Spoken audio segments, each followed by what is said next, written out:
d'idées, la vérité émerge. Mesdames, Messieurs, c'est un bonheur de vous retrouver dans le cadre de ce rendez-vous du jeu de verbal sur Info Télévision. Votre émission Le Grand Soir prend son envol pour cette deuxième livraison de la semaine. 1h52, c'est le temps que nous aurons à passer ensemble. Bien entendu, on aura encore l'opportunité de piger des sujets qui font l'actualité au Cameroun.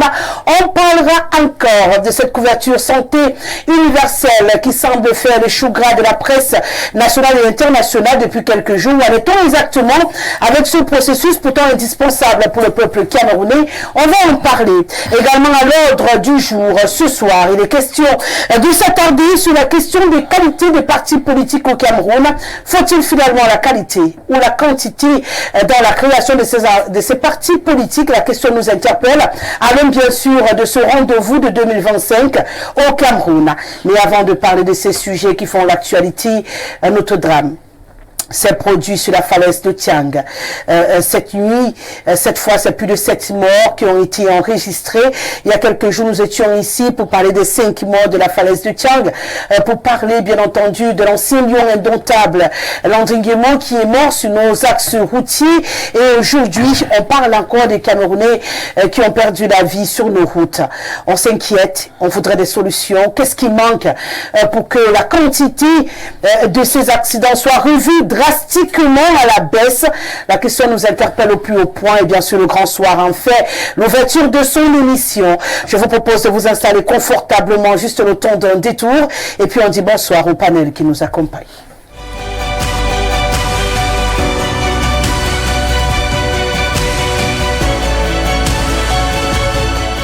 Le code d'accès reste et demeure le même, le 6 99 13 50 75.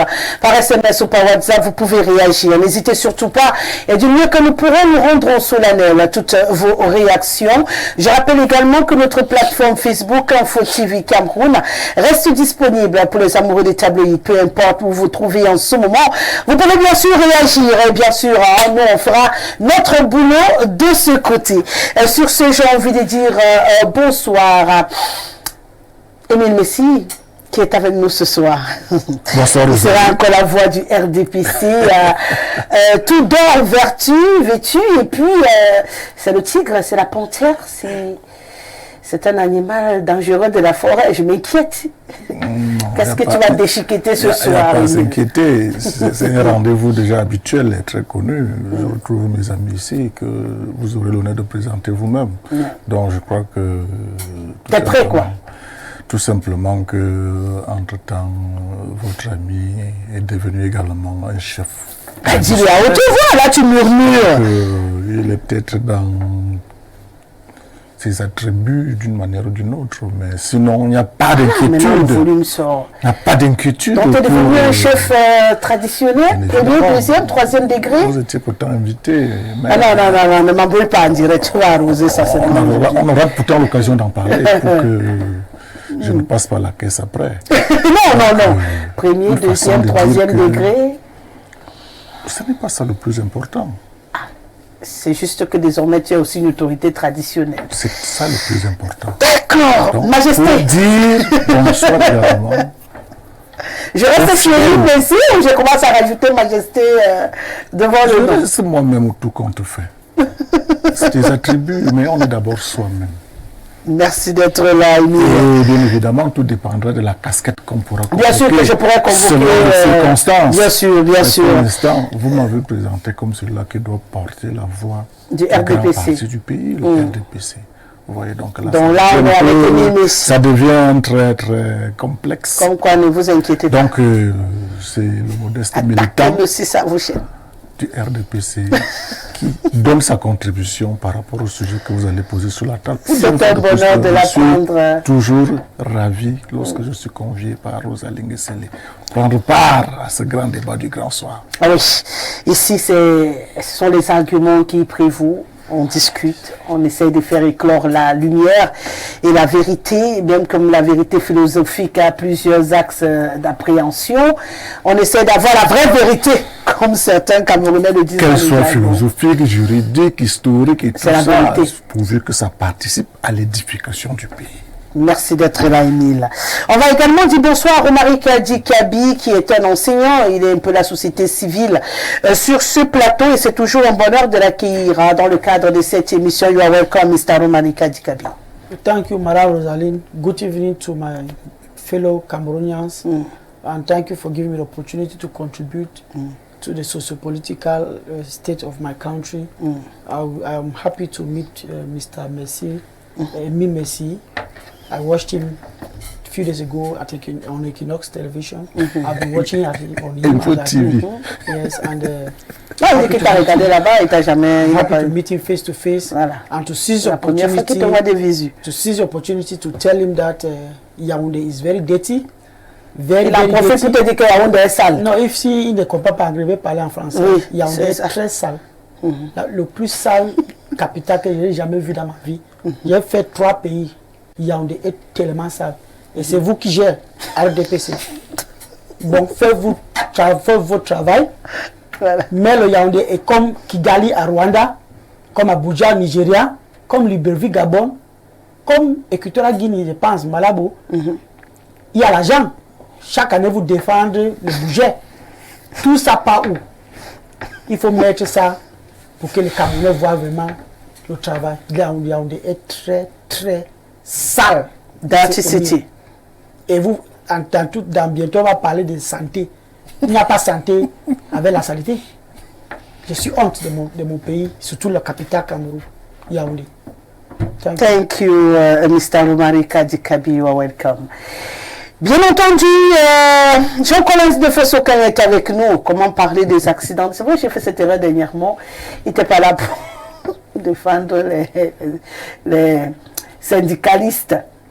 Et on les a chargés sur ce plateau. J'ai dit non, ce soir, j'équilibre encore un peu plus. Merci, Président, d'avoir accepté notre invitation. Bienvenue. On le rappelle pour les téléspectateurs qui nous rejoignent pour la première fois que vous êtes le président national du syndicat des transporteurs terrestres du Cameroun. Et c'est toujours un plaisir de vous avoir sur ce plateau. Bienvenue. Merci beaucoup, Rosalie. Je suis très heureux d'être là. Je profite pour dire bonsoir à mes copanélistes. Avec lesquels on va vraiment échanger ce soir. Et je remarque que ça commence en trombe. Oh, oui. Oui, parce que là... C'est la seule émission de jeu verbal sur Info Télévision. Au tout début de l'émission, on a eu pour son compte. Et ça ne vient pas de moi. Moi qui serais quand même celui-là, le mieux placé en tant que transporteur, qui sillonne. Non, tout à l'heure, pour constater avec mon cher ami que vraiment Yaoundé laisse à désirer. Ouais. Ça, il faut le dire. On est tous d'accord sur le principe. Il y a quelques jours d'ailleurs, j'en parlais sur ce plateau, cette saleté dans la ville de Yaoundé. Ça fait peur, hein? On a beau crier, on a l'impression qu'il y a des gens qui font la sourde d'oreille. On ressent cette insalubrité tous, autant que nous sommes dans notre chair et c'est pas évident. Si je te dis que là où moi je vis, il n'y a pas de bac à ordures, ça fait des semaines que je n'ai pas vu où déposer des ordures et que bientôt j'aurai l'état d'immondice sur ma tête, tu ne me croiras pas. C'est pour te dire à quel point le problème est très profond.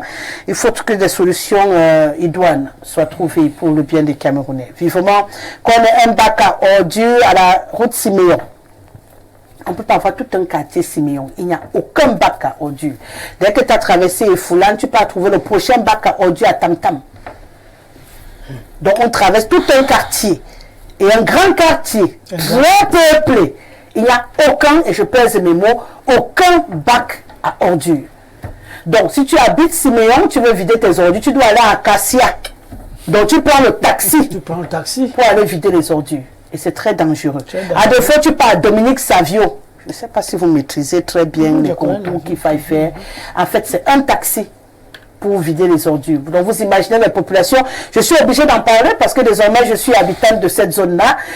Je ne le savais pas avant d'habiter cette zone. Et là, j'ai fait le constat parce que j'en suis victime. Il n'y a pas de bac à ordures dans tout le quartier Siméon. Donc que tu prennes vers le haut, vers le bas, à gauche ou à droite, il n'y en a pas. Et c'est très dangereux. Et Dieu seul sait, vous connaissez Siméon, la population qu'on retrouve là-bas. Donc une fois que vous avez traversé le bac qui est ici à Foulan en bas, Foulan Lac là, c'est fini. Et le bac d'abord c'est comme ça. Oui, ce que je dis, c'est fini. Vous irez trouver le prochain bac à Tam Tam dans les Jouvence. Montez Jouvence. À des fois vous partez à Cassia. Est-ce qu'il est possible que le maire de ville soit informé de cela? Ben, il est malade. Bon, laissons. Est-ce que le maire de Yaoundé 3, là, en est informé? Il est ici, non? Il est balade. Il y a aussi Yaoundé 6, je crois. Il était seulement donné moi l'information. Donc, je comprends ce qu'il est en train de dire. La situation de Yaoundé. C'est très compliqué. On demande aux populations d'être propres, mais on ne leur donne même pas l'occasion d'être propres. Vous imaginez bien que les populations de ce côté-là doivent faire des mains et des pieds pour se débarrasser des ordures. C'est pas évident. Et si vous n'avez pas un véhicule ou vous n'avez pas les moyens de vous offrir des sacs plastiques, des sacs poubelles pour stocker et mettre dans votre véhicule, aller verser automatiquement. Qu'est-ce qu'on fait? Les gens commencent à cohabiter avec les ordures. Et moi, excusez-moi d'ajouter quelque chose de très important. Même quand les gens qui portent, ils saccent, les gens les saccent. Quand il arrive, quand il ramasse les ordures, il remplit le camion. En partant, ça se verse en route partout. Tu vois, c'est qu'on on attache le bébé avec la couche avec la garniture. Même en route, mais c'est comment? C'est comment, quelle capitale qu'on vive? Quelle capitale? Je vous comprends parfaitement, Romaric. Votre douleur, je la partage chaque jour et c'est très compliqué. Allez, bien sûr, le quatrième et non des moindres, à qui on va dire bonsoir ce soir, Richard Tobolbaï, qui nous écoute discuter des problèmes du Cameroun. Tout doucement, il est un homme politique. C'est un plaisir encore de vous avoir sur ce plateau. Bienvenue. Merci et bonsoir, Madame Orzali. Je dois dire que c'est avec un plaisir, un enthousiasme renouvelé que j'ai répondu à votre invitation. Et à vous entendre parler, vous ne faites que renforcer les inquiétudes que j'émets chaque jour concernant la bonne volonté politique de ceux qui nous dirigent à vraiment travailler au bien-être de nos populations. Quand on ne peut pas consentir, ne serait-ce que voilà, aux efforts pour mettre la propriété dans les villes, je ne sais pas ce qu'on peut vraiment attendre de ces gens-là. Je rajoute à cette liste qui est déjà beaucoup trop noire, un autre phénomène que nous aurons l'occasion de développer de tout à l'heure, qui une situation d'insécurité. Sur une de nos routes, de l'autre côté du nord, au courant de la semaine, on a assisté à un phénomène où on voit que les coupés de route qu'on croyait sont de retour. On a vu des chauffeurs de camions être assassinés sur les chevaux et des choses aussi horribles. Donc, je commence par témoigner ma sympathie à tous ces compatriotes éplorés, désespérés et que je crois qu'ils ont envie de voir les choses changer. Et je veux simplement dire que nous avons tous l'obligation de prendre nos vies au sérieux et de justifier nos votes. 2025 est déjà là. Donc je nous invite tous, j'invite chacun de nos compatriotes à une prise de conscience politique sérieuse pour que ceux qui ont la charge de gérer les affaires de notre cité se montrent plus sérieux et soient conscients de ce qu'on attend beaucoup d'eux.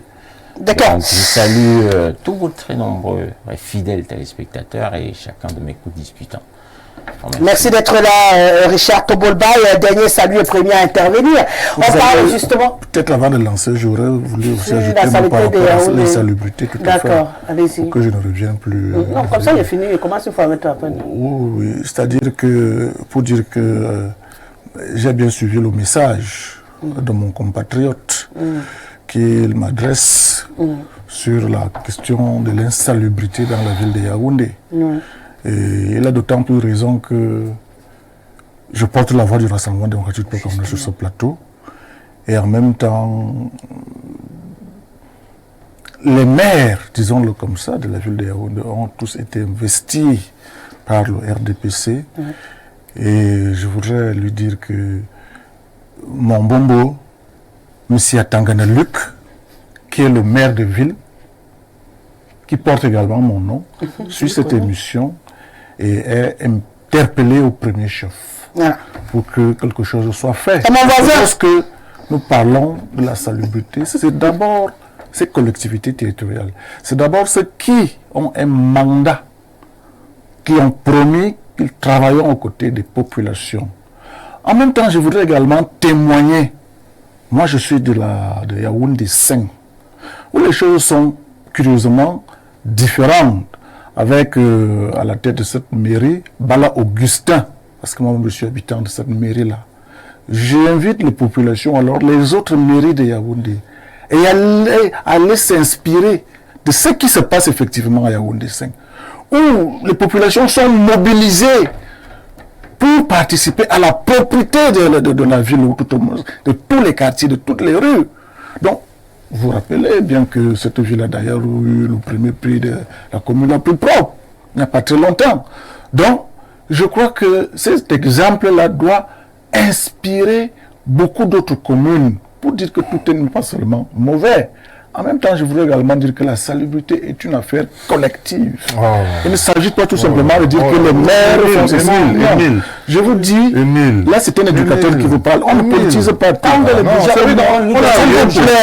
Vous êtes un monsieur syndicaliste. Vous devez privilégier. C'est comme ça. Ça fait vraiment une pression à la salubrité. On ne politise pas le seul problème. Vous allez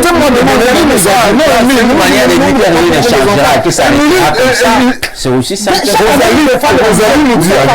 allez nous dire chaque année quel balai devant vous, quel participe à la propriété de son arrondissement. Et elle entasse. Pourquoi bien déchirer ça de l'État? Pourquoi le dépotoir? Je vous dis qu'à Yaoundé 5, les populations, n'est-ce pas, participent. Quand les populations font des balais, les populations déposent ça où?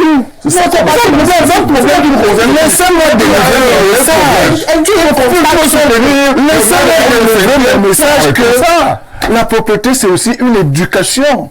Lorsque lui a dit quelque chose que moi j'approuve, ces chauffeurs de camions d'ordures salissent effectivement la ville parce que on ne couvre pas les ordures qu'on a mises dans ces camions. Et parce qu'ils se mettent à payer. Ça aussi, ça nécessite une éducation, par exemple. M'a payé et donc il ne veut pas travailler. Moi, je parle. C'est la vérité. Ça veut donc dire que non, ce n'était pas un débat aussi. Celui qui pèse son poisson à côté de la route. J'ai déjà fait le débat de ça, c'est pas le celui qui pèse son maïs à côté de la route devrait s'assurer qu'après avoir fait son travail, qu'il prenne des pots de maïs, qu'il le mette quand même dans un endroit indiqué. C'est ça que je dis, c'est où? C'est où l'endroit indiqué là qu'on cherche? Il a dit qu'à Mendon ici, il n'y a même pas. C'est où on doit par interpeller chacun à son niveau. C'est-à-dire qu'il faut bien, là où on verse des ordures, il faut bien également que chacun verse également. Il se trouve donc que nous sommes tous à Yaoundé. Nous voyons tous comment ça se passe. Les gens jettent des choses à travers la voiture, des pots de banane. Oui, ça c'est un autre débat. C'est l'éducation à la propriété. Ça salit également la vie. C'est la manipulation. C'est-à-dire que si vous avez mangé votre banane dans un taxi, prenez soin de garder les pots. C'est ça que vous allez descendre. Nous, on voit les gens balancer ces choses. Oui, quand il va descendre. On voit les gens hurler un peu de gauche. Non, vraiment, on a fait ce débat ici. Moi, je dis. Non, on n'a même pas fini. Interpelle tout le monde à son niveau. On n'a même pas fini. S'il vous plaît. On n'a même pas fini de parler de l'insalubrité à Yaoundé. On va encore parler de l'insalubrité à Yaoundé demain. Voilà. Et tout le monde est Notre souci est que même quand on entasse les ordures, c'est le problème le plus gros. Les ordures ne sont pas ramassées. Chacun joue donc son rôle. Comme tu as dit que ton frère Messi, ton Bombo, dans un premier temps, ton Bombo c'est notre voisin, maire de ville, il faut dire à ton Bombo qu'il nous suit ensemble. Il a échoué sur ce coup.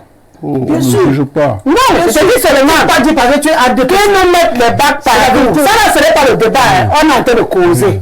C'est pourquoi je donne mon avis. Jusqu'à la saleté divise la. On ne peut pas parler de Yaoundé ça du 1er au 31, rien ne change. Il faut quand même quand tu bouges. Pourquoi je reviens ici dire le contraire? Moi, je m'annonce même quand c'est bon.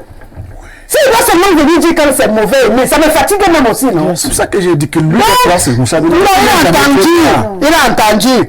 Même le père, tu m'y es sorti, il dit que gars, sort du bureau. Voilà. Oui, Je vais nous créer le débat de paix là-bas. Dis à ton membre de sortir du bureau. Ce n'était qu'une parenthèse.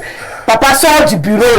Et on vient au quartier. Il amène trop tard. En février, là, il me semble que concernant le mandat s'achève. Je l'amène trop tard. Tu dis c'est toujours ça. C'était qu'une parenthèse, c'est pas l'objet de mon débat aujourd'hui. Moi, j'ai voulu quand même dire, en tant que citoyenne camerounaise, que j'habite un quartier où il n'y a pas de bac. C'est vrai qu'une information, c'est pas pour juger quelqu'un ou pour critiquer quelqu'un, mais vraiment, si ça peut aider à ce qu'on mette dans le listing, hein, des bacs à ordures. Le quartier Siméon. Dakar.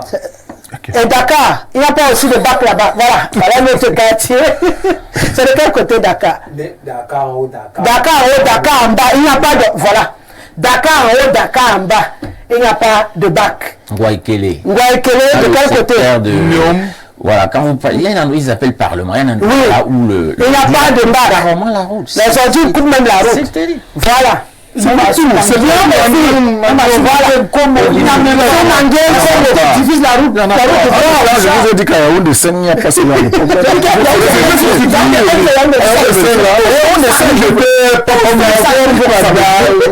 Partout là-bas, on vous souhaite.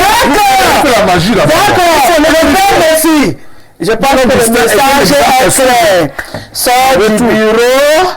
Les Camerounais sont fatigués de voir les ordures partout. Si tu as quand même la voiture, il y a le carburant conteneur, il y a le bon de carburant.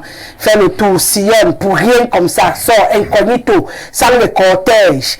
Balade dans la ville, regarde ta ville et trouve les solutions pour les Camerounais. C'est tout ce que je peux rajouter pour qu'on puisse avancer dans cette émission. Sinon, on va caler sur les ordures. On fera plus un pas. Et pourtant, le problème qui nous ouvre cette émission est tout aussi important. On parle de saleté, on parle également d'accidents de la circulation. C'est un autre quotidien des Camerounais. J'étais avec vous tout à l'heure, Richard Tobolbaï. Là, on va rentrer dans notre émission pleinement. Et malheureusement, il y a quelques jours, j'étais ici pour pleurer avec les Camerounais sur 5 morts sur la falaise de Tchang. Je suis revenu pour annoncer que l'ancien lion indomptable Landry Nguemo avait été carrément écrasé par un gros porteur. Et aujourd'hui, c'est un autre face-à-face d'une rare violence qui coûte la vie à 7 Camerounais, plusieurs blessés graves, toujours dans les mêmes zones. Il y a de quoi se poser beaucoup de questions ce soir. Bien sûr, comme je l'avais dit, n'est-ce pas, au début de mes propos, vraiment, j'adresse toutes mes sincères condoléances aux familles éplorées, aux familles éprouvées, endeuillées. C'est très difficile hein, de voir un proche être arraché de façon aussi. Il y avait des enfants qui partaient en vacances. C'est cela qui me choque encore. C'est vraiment énorme. J'y pense qu'aujourd'hui, nous devons nous dire la vérité. Si nous voulons voir ces fléaux être réduits sur nos routes, si nous voulons voir ces accidents, n'est-ce pas, régresser de manière considérable sur nos routes, il y a un effort à faire, il y a des sacrifices à faire, il y a des préalables à cela. Et il n'y a pas de magie à cela, ce qu'il faut, ce n'est pas une autre chose que les routes. Il faut de routes. La première des choses que je dois dire, c'est que la croissance démographique de notre pays est telle que ce modèle de route à 2 voies que nous avons aujourd'hui, à mon sens, ne répond plus aux besoins. Donc, il faut tout simplement poser le problème qui doit être posé, à savoir améliorer, n'est-ce pas, notre réseau routier. Je pense à quelque chose qui nous manque de façon criarde dans ce pays, les autoroutes. Les autoroutes, vous savez, je vous rappelle que même le mais bien sûr, si nous voulons voir ces choses, c'est la solution. Donc, il faut des autoroutes. Vous savez, s'il fallait qu'on se base sur les données, les chiffres que le ministère des Travaux publics a livrés, on nous fait comprendre que notre pays dispose de plus de 122 000 kilomètres de routes principales. Et sur ces 122 000 là, il n'y a que 17% qui sont bitumés. Et sur ces 17% là même bitumés là, la moitié carrément est en état de délabrement avancé. Donc j'ai dit, c'est un problème réel. Et l'idéal, l'objectif ou la solution idéale, c'est des routes qui répondent à nos besoins, qui correspondent à l'évolution dynamique de nos populations, et c'est les autoroutes. Nous savons ce que le RDPC nous a proposé en termes d'autoroutes. Douala et Yaoundé, ça fait des années, c'est calé quelque part, on ne sait plus où l'argent qui a été débloqué à cela est parti. Donc, je pense qu'ici, aujourd'hui, dans ce pays, on veut voir des choses avancées. Ce n'est plus avec le RDPC, parce que si vous n'avez pas pu résoudre un problème en plus de 40 ans, je ne pense pas que vous serez capable de changer cela en 50 ans, en 10 années de plus. Donc, j'invite tout simplement nos populations à regarder la réalité en face. On peut mentir, on peut tromper les gens avec un jeu de paroles, avec de la rhétorique, mais les faits, ils sont têtus, ils nous parlent, ils nous renseignent, ils nous rappellent que en 2025, nous devons faire le choix qui s'impose. Nous devons choisir un président qui a conscience qu'une population a besoin de routes, qu'une population a besoin de tout cela. Donc, vraiment, c'est le premier problème. Le deuxième problème, n'est-ce pas, qui est à l'origine de ces accidents-là, c'est la corruption. Le RDPC a su faire de notre pays un double champion du monde en corruption. Et dans ce domaine précis, cela ne se manifestait pas les raquettes, n'est-ce pas? Les acteurs qui ont la charge, les agents de la fonction publique qui ont la charge de contrôler ces circulations routières-là, sont tout simplement, si vous voulez, plongés dans la corruption. Ce qui se passe, c'est qu'aujourd'hui, la plupart des chauffeurs vous diront que quand vous avez affaire à un contrôle routier, si vous avez affaire à un gendarme, vous savez que c'est 1000 francs. Si c'est un policier, vous savez que c'est 500 francs. C'est comme cela. Et quand cet argent est payé, ça donne ce que nous avons, c'est-à-dire des soulards au volant et des voitures finies sur nos routes. Donc je pense que c'est ces deux problèmes-là que tu soulèves, qui pour toi sont à l'origine de la situation que nous vivons. De les résoudre. Il nous a montré qu'il n'est pas capable de nous donner des routes. Il nous a montré capable il n'a pas les moyens, il n'a ni la volonté ni les moyens d'éradiquer la corruption et donner aux Camerounais les conditions de déplacement, de voyage qu'ils méritent et faire en sorte que leur route devient sûre. Quand vous prenez un véhicule, vous pouvez être sûr que vous allez arriver à destination. C'est ce que je relève là. De prime abord, Émile, un choc frontal, parce que c'est ce qu'on a eu cette fois. Les premières informations nous disent que le bus qui transportait ces passagers a perdu le contrôle dans une descente périlleuse de la falaise avant de percuter violemment le bas-côté. Et bien sûr, le choc a été tellement violent qu'on a eu des morts. D'abord, l'annonce d'une mort dans ces conditions-là est toujours très douloureux. Je profite d'ailleurs pour présenter les condoléances attristées aux familles endeuillées. Vraiment, ça fait triste lorsqu'on entend toujours cela. Et moi, je vais vous dire ce que je pense sur ce sujet, Rosalie. Moi, je conduis la voiture. Chaque fois qu'il y a accident, je me demande moi-même au fond est-ce que ça pouvait être moi, c'est-à-dire par des erreurs que j'aurais pu commettre au volant, ou bien par l'autre. Et je crois fermement que parfois on nous dit la route a tel pourcentage de causes, la visite technique a fait ceci, l'état de la voiture et le conducteur lui-même. Non, moi je peux résumer ça aux causes essentiellement humaines. De tout ce qu'on puisse dire là. C'est l'homme qui est au centre de tout cela. Pourquoi? Parce que même lorsque de nouvelles, cette semaine, ces derniers temps, parce que parfois les accidents passent à un moment comme s'il est un mauvais vent qui passe. Vous verrez, tel a fait l'accident là-bas au même moment. C'est comme s'il y a une demande de sang quelque part. C'est pour ça que moi je dis, quelles que soient les causes qu'on pourrait évoquer, nous devons doubler de vigilance, nous-mêmes les automobilistes. Pourquoi? Parce que, moi je l'ai d'ailleurs dit quelque part, plus la route est bonne, plus les accidents sont en augmentation. Parce qu'effectivement, les gens essaieront d'aller très vite. Donc la falaise de Tchang est bonne. Je ne parle pas de la falaise, je vais y arriver. Parce que quand on demande de goudronner les routes, d'arranger les routes et tout, mais les automobilistes feront toujours une exploitation abusive par d'excès de vitesse, par de ceci en multipliant les risques d'accident.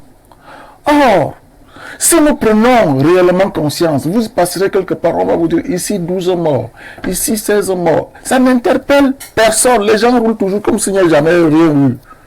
Or, quand des nouvelles comme ça arrivent, quand tous les chauffeurs du monde ou du Cameroun puissent dire ce qui est arrivé là, comment faire pour que ça n'arrive pas, en prenant tout simplement conscience. L'état de la route, oui, mais l'état de la route, si mauvais qu'il soit, devrait plutôt nous amener à être plus vigilants, à ne plus aller très vite et à réduire à zéro le nombre d'accidents. Ce n'est pas pour dire qu'on ne doit pas arranger les routes. La route qui va chez moi est tellement mauvaise que le dernier accident mortel a eu lieu peut-être il y a plus de 30 ans. Mais la vérité, c'est que toutes les 3 des voitures qui y vont sont pratiquement abîmées parce que la route est mauvaise. Donc, entre-temps, ça abîme les voitures parce qu'elle est mauvaise, mais ça limite des accidents parce que les gens n'ont pas le temps d'aller, parfois même vous poussez la voiture plus que la voiture vous porte. Vous voyez un peu là où le paradoxe. Donc pour dire que moi, on a les routes concassées partout, comme moi, ça, je vois on va contrôler nous-mêmes la route. La cause humaine dans sa prise de conscience par rapport. Parce que même le véhicule, s'il est en mauvais état, ce n'est pas le véhicule lui-même qui doit s'arranger. La visite ne suffit pas. Il faut aller au garage. Regarder le système de freinage. Vidanger de temps en temps. Faire tout ce qu'il faut pour que la voiture soit en forme. Et rouler à une vitesse acceptable. Donc, tout cela réduit, me dit qu'aujourd'hui, quels que soient les efforts que le gouvernement pourra faire, si le chauffeur reste un peu inconscient, s'il ne prend pas cette affaire au sérieux lui-même, les propositions, les efforts des uns et des autres resteront vains. Moi, je dis, tous les automobilistes... Pour moi, c'est pas vrai. C'est vraiment, je crois... Tous les chauffeurs et conducteurs devraient, dans un premier temps, prendre conscience. Bien évidemment, les voitures ne doivent pas rouler n'importe comment. Nous n'avons pas de... Si nous savoir la falaise, que ça ne pouvait rien avoir. Lorsque vous allez amorcer la falaise, la moindre des choses, c'est parfois de mettre ce qu'on appelle des grosses vitesses. C'est-à-dire, si vous mettez la première, c'est déjà le frein du moteur. Donc, lorsque vous attaquez là avec une vitesse incroyable, même le freinage, à un moment donné, ça va vous laisser. Ça se prépare. Ça se prépare. Et encore, quand vous avez un gros porteur, vous ne pouvez pas lancer à la falaise et dire après que le système de freinage va faire défaut. Donc, il y a cette éducation-là. Mais aujourd'hui, lorsque nous sommes au volant, tout le monde a l'impression qu'il est trop pressé. On veut aller très vite. Parfois, c'est les passagers même qui vous disent que vraiment, gars, vous dormez. On est pressé. Et puis, tous ces risques-là, ça fait qu'on ne les mesure pas. C'est quand ça arrive qu'on se met à pleurer. Moi, je dis, prenons conscience de cette gravité-là. Parce que ça ne concerne pas quelqu'un d'autre. Ça peut arriver à chacun de nous. Que nous soyons passagers, que nous soyons volants. On peut se retrouver là à être dans les mêmes conditions. Surtout que ceux qui meurent là, je ne sais pas leur tort. Mais ils meurent chaque jour. Et pourtant, c'est parfois un individu qui a commis une petite erreur. Romaric Kadikabi et Emile Messi nous demandent d'accepter qu'on n'a pas de route, qu'on a des routes médiocres et tout le reste, et de tenir compte que c'est nous qui mourrons sur ces routes-là, puisque vous savez déjà que vous n'avez pas de route, vous savez déjà que les panneaux n'existent pas, vous savez déjà que la situation est celle-là. Vous devez préserver votre propre vie en tenant compte lorsque vous roulez sur ces routes-là. Donc vous adaptez à la route que vous avez avant de venir demander d'autres routes de qualité. It's very shameful when I listen the way Mr. Messi Emi speaks. Pourquoi? Il veut juste que tu sauves ta vie avant de venir te plaindre de faire qu'un Nganou Djounessi ne t'a pas donné de route. Quand tu attends, tu sais déjà qu'un Nganou Djounessi ne t'a pas donné de route. Il donne ses explications. C'est à cake. C'est comme il se présente Cameroun comme un village. Mais c'est un village. Quand les roues sont bons, c'est là où peut-être les accidents augmentent et tout ça. Donc on doit laisser les roues mauvaises. C'est que ces explications-là. Quand il regarde Chine, États-Unis, Paris, France, partout là, les routes sont bien? Est-ce que les accidents sont multipliés? Ça, c'est un faux débat. Il justifie déjà pourquoi il fait les mauvaises politiques avec les mauvais états de route. Moi, je veux dire que le Cameroun, c'est le ministre des Transports. Mais quand vous ADP, c'est là vraiment, quand chaque année vous défendez les budgets, vous faites quoi vraiment avec les budgets? Parce que moi, je soulève tout au Cameroun. Chacun les milliards. Le ministre de l'Éducation et le ministre de Travaux publics, c'est le ministère de Santé aussi qui donne les gros budgets. Et quand vous faites quoi avec ça? 42 ans. 1 kilomètre de route, c'est 22 200 millions. Monsieur Tobobaï, 42 ans. Le point c'est... J'ai peur qu'on ne confonde le débat. Non, moi je parle des accidents. Je suis dans le débat. On met combien de budget pour réduire des accidents? Pour que les chauffeurs s'adaptent ou alors prennent conscience. Pour que les chauffeurs ne conduisent pas en légalité. Laisse-moi parler. On met quel budget? Laisse-moi développer, monsieur. Mais tu vas me faire perdre ce qui est dans ma tête. Le débat qui est posé, parce que là, vous êtes totalement hors sujet. Non, ça je suis dans le sujet. concerne des accidents mortels comme on le fait ces derniers temps. C'est le sujet, monsieur. Mais laisse-moi parler. Laisse-moi parler. Il a dit 17% de routes bitumées au Cameroun. 17%. En 42 ans. Si vous prenez même 5 ans pour faire une bonne route, ça dit qu'on décide. Et je vous ai donc démontré que les bonnes routes ne réduisent pas le taux d'accident. Au contraire, il y a un nombre d'accidents. Ça c'est faux. Ça c'est faux. Je vous parle de chiffres. Ça c'est faux. Et si ça se passe comme ça en France, en Chine, aux États-Unis avec les bonnes routes, laisse-moi parler, laisse-moi développer. Si vous prenez 7 ans, votre président, votre champion a fait au moins 7 mandats, si je ne me trompe pas. Si vous prenez un mandat pour faire Douala-Yaoundé, 7 ans comme vous faites Yaoundé jusqu'à Bamenda, Bafoussam, Bamenda. Et il n'y aura plus d'accident. Si vous prenez encore 7 ans, ou peut-être 14 ans comme mort et trop loin. Mais comment pour Yaoundé, Gandere, Maroua, Garoua? C'est pas possible. Ngemo est mort d'accident. S'il vous plaît, on ne pouvait pas dire que de route arrangée. C'est pas sérieux. On a enlevé ces arguments, monsieur. On vous respecte beaucoup. L'international enlevez ça. Enlevez cet argument-là. Vous êtes en train de tuer le débat. Au moment où il faut sensibiliser les automobilistes, prendre conscience des vies humaines, alors vous venez poser un faux problème sur la terre. Non, mais s'il vous plaît, accentuer le phénomène des accidents sur les routes. Je suis désolé. C'est une grosse inacceptable. Les chauffeurs conduisent mais s'il vous plaît, le contrôle. Richard, corruption. S'il vous plaît, vous allez renchérir. On va lui permettre, chacun a soulevé les raisons qui justifient ces accidents. Vous avez parlé des routes. Lui, il a attribué la raison à la cause humaine. Permettez que monsieur Romaric Adikabi donne sa lecture des raisons qui causent ces accidents sur la route. Et qu'on puisse évoluer tranquillement et poser les raisons. Laisse-moi parler. D'emblée, je vais faire 40 ans. Tu penses que je suis un enfant? Laisse-moi parler, monsieur Emile. Le coup d'affiliation qui est lié. Je parle comme ça parce qu'il ne comprend pas anglais. Ah bon? Ok, bon, je vais parler anglais. The African Communation that took place in Côte d'Ivoire. Did you see the roads in Côte d'Ivoire? Drivers drive, they respect all the laws. If you are making autoroute, there are signs, there are traffic signs and whatsoever that are put in place to control the speed of the driver. When you do Douala Yaoundé, this old road to Douala Yaoundé, I think they used to say there are cameras that radar, le radar. Tous les radars là, c'est pourquoi? Is to control the speed. But that is the problem. When they are caught, those who are overspeeding, when they are caught, what happens? Choco, corruption. If a driver or an agency is caught in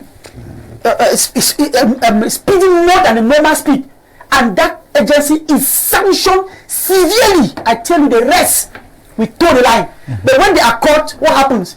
They go behind and they discuss. I've seen in my presence. They do discussion. They say, if you don't comply with us, you go pay 25 000. Le 25 000 on demande.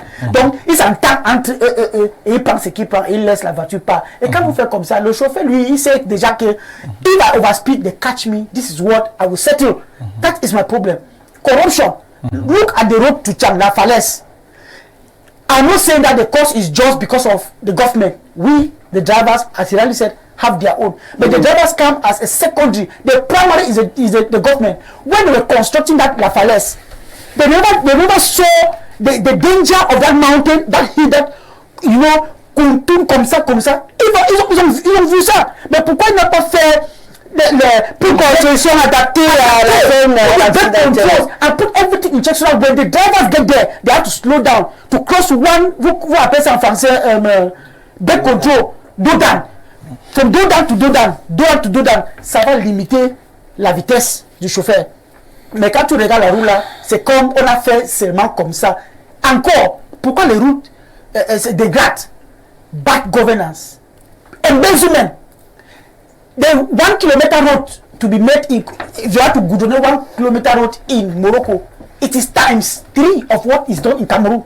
When you people tell us, we the youth, ne sort pas en route, ne faites pas comme ça, il faut être patriotique. Est-ce que vous, le ministre et le directeur, vous êtes patriotique?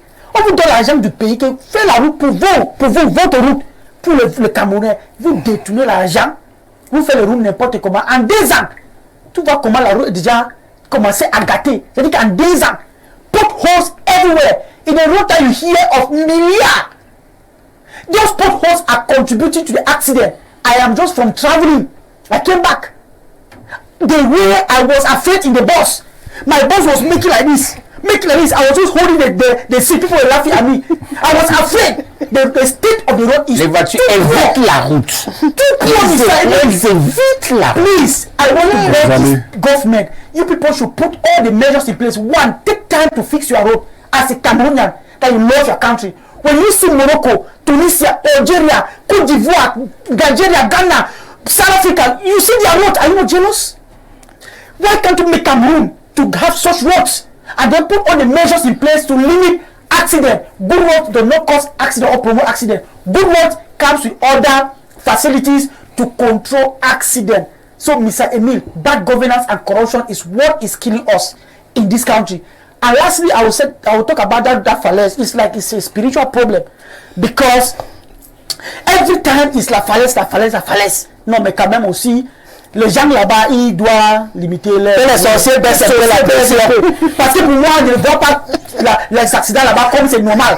Parfois, c'est spirituel, je ne comprends pas. Il faut que tous les évêques, all the priests, they should go, the pastors, they should go and pray for that road to send away those demons. Because I don't see it like a normal accident. C'est spirituel. Ils sucent le sang. Combien de fois les gens meurent, le Camerounais, mais il y a quoi? Mais il y a quoi au finish? Tout chaque jour, tchang. Non.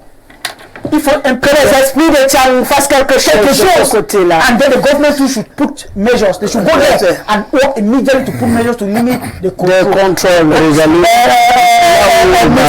Romaric Kadikabi, pour résumer ce qu'il dit, il dit que le cas de la falaise de Tchang a une particularité, c'est que pour lui c'est spirituel. À un moment donné, autant d'accidents en un lieu en si peu de temps, il pense qu'il y a des forces obscures qui sont en train de travailler à réunir le sang de ce côté-là, et qu'il faudrait que les populations et les chefs et les évêques et que tout le monde se mette ensemble pour purifier cet endroit.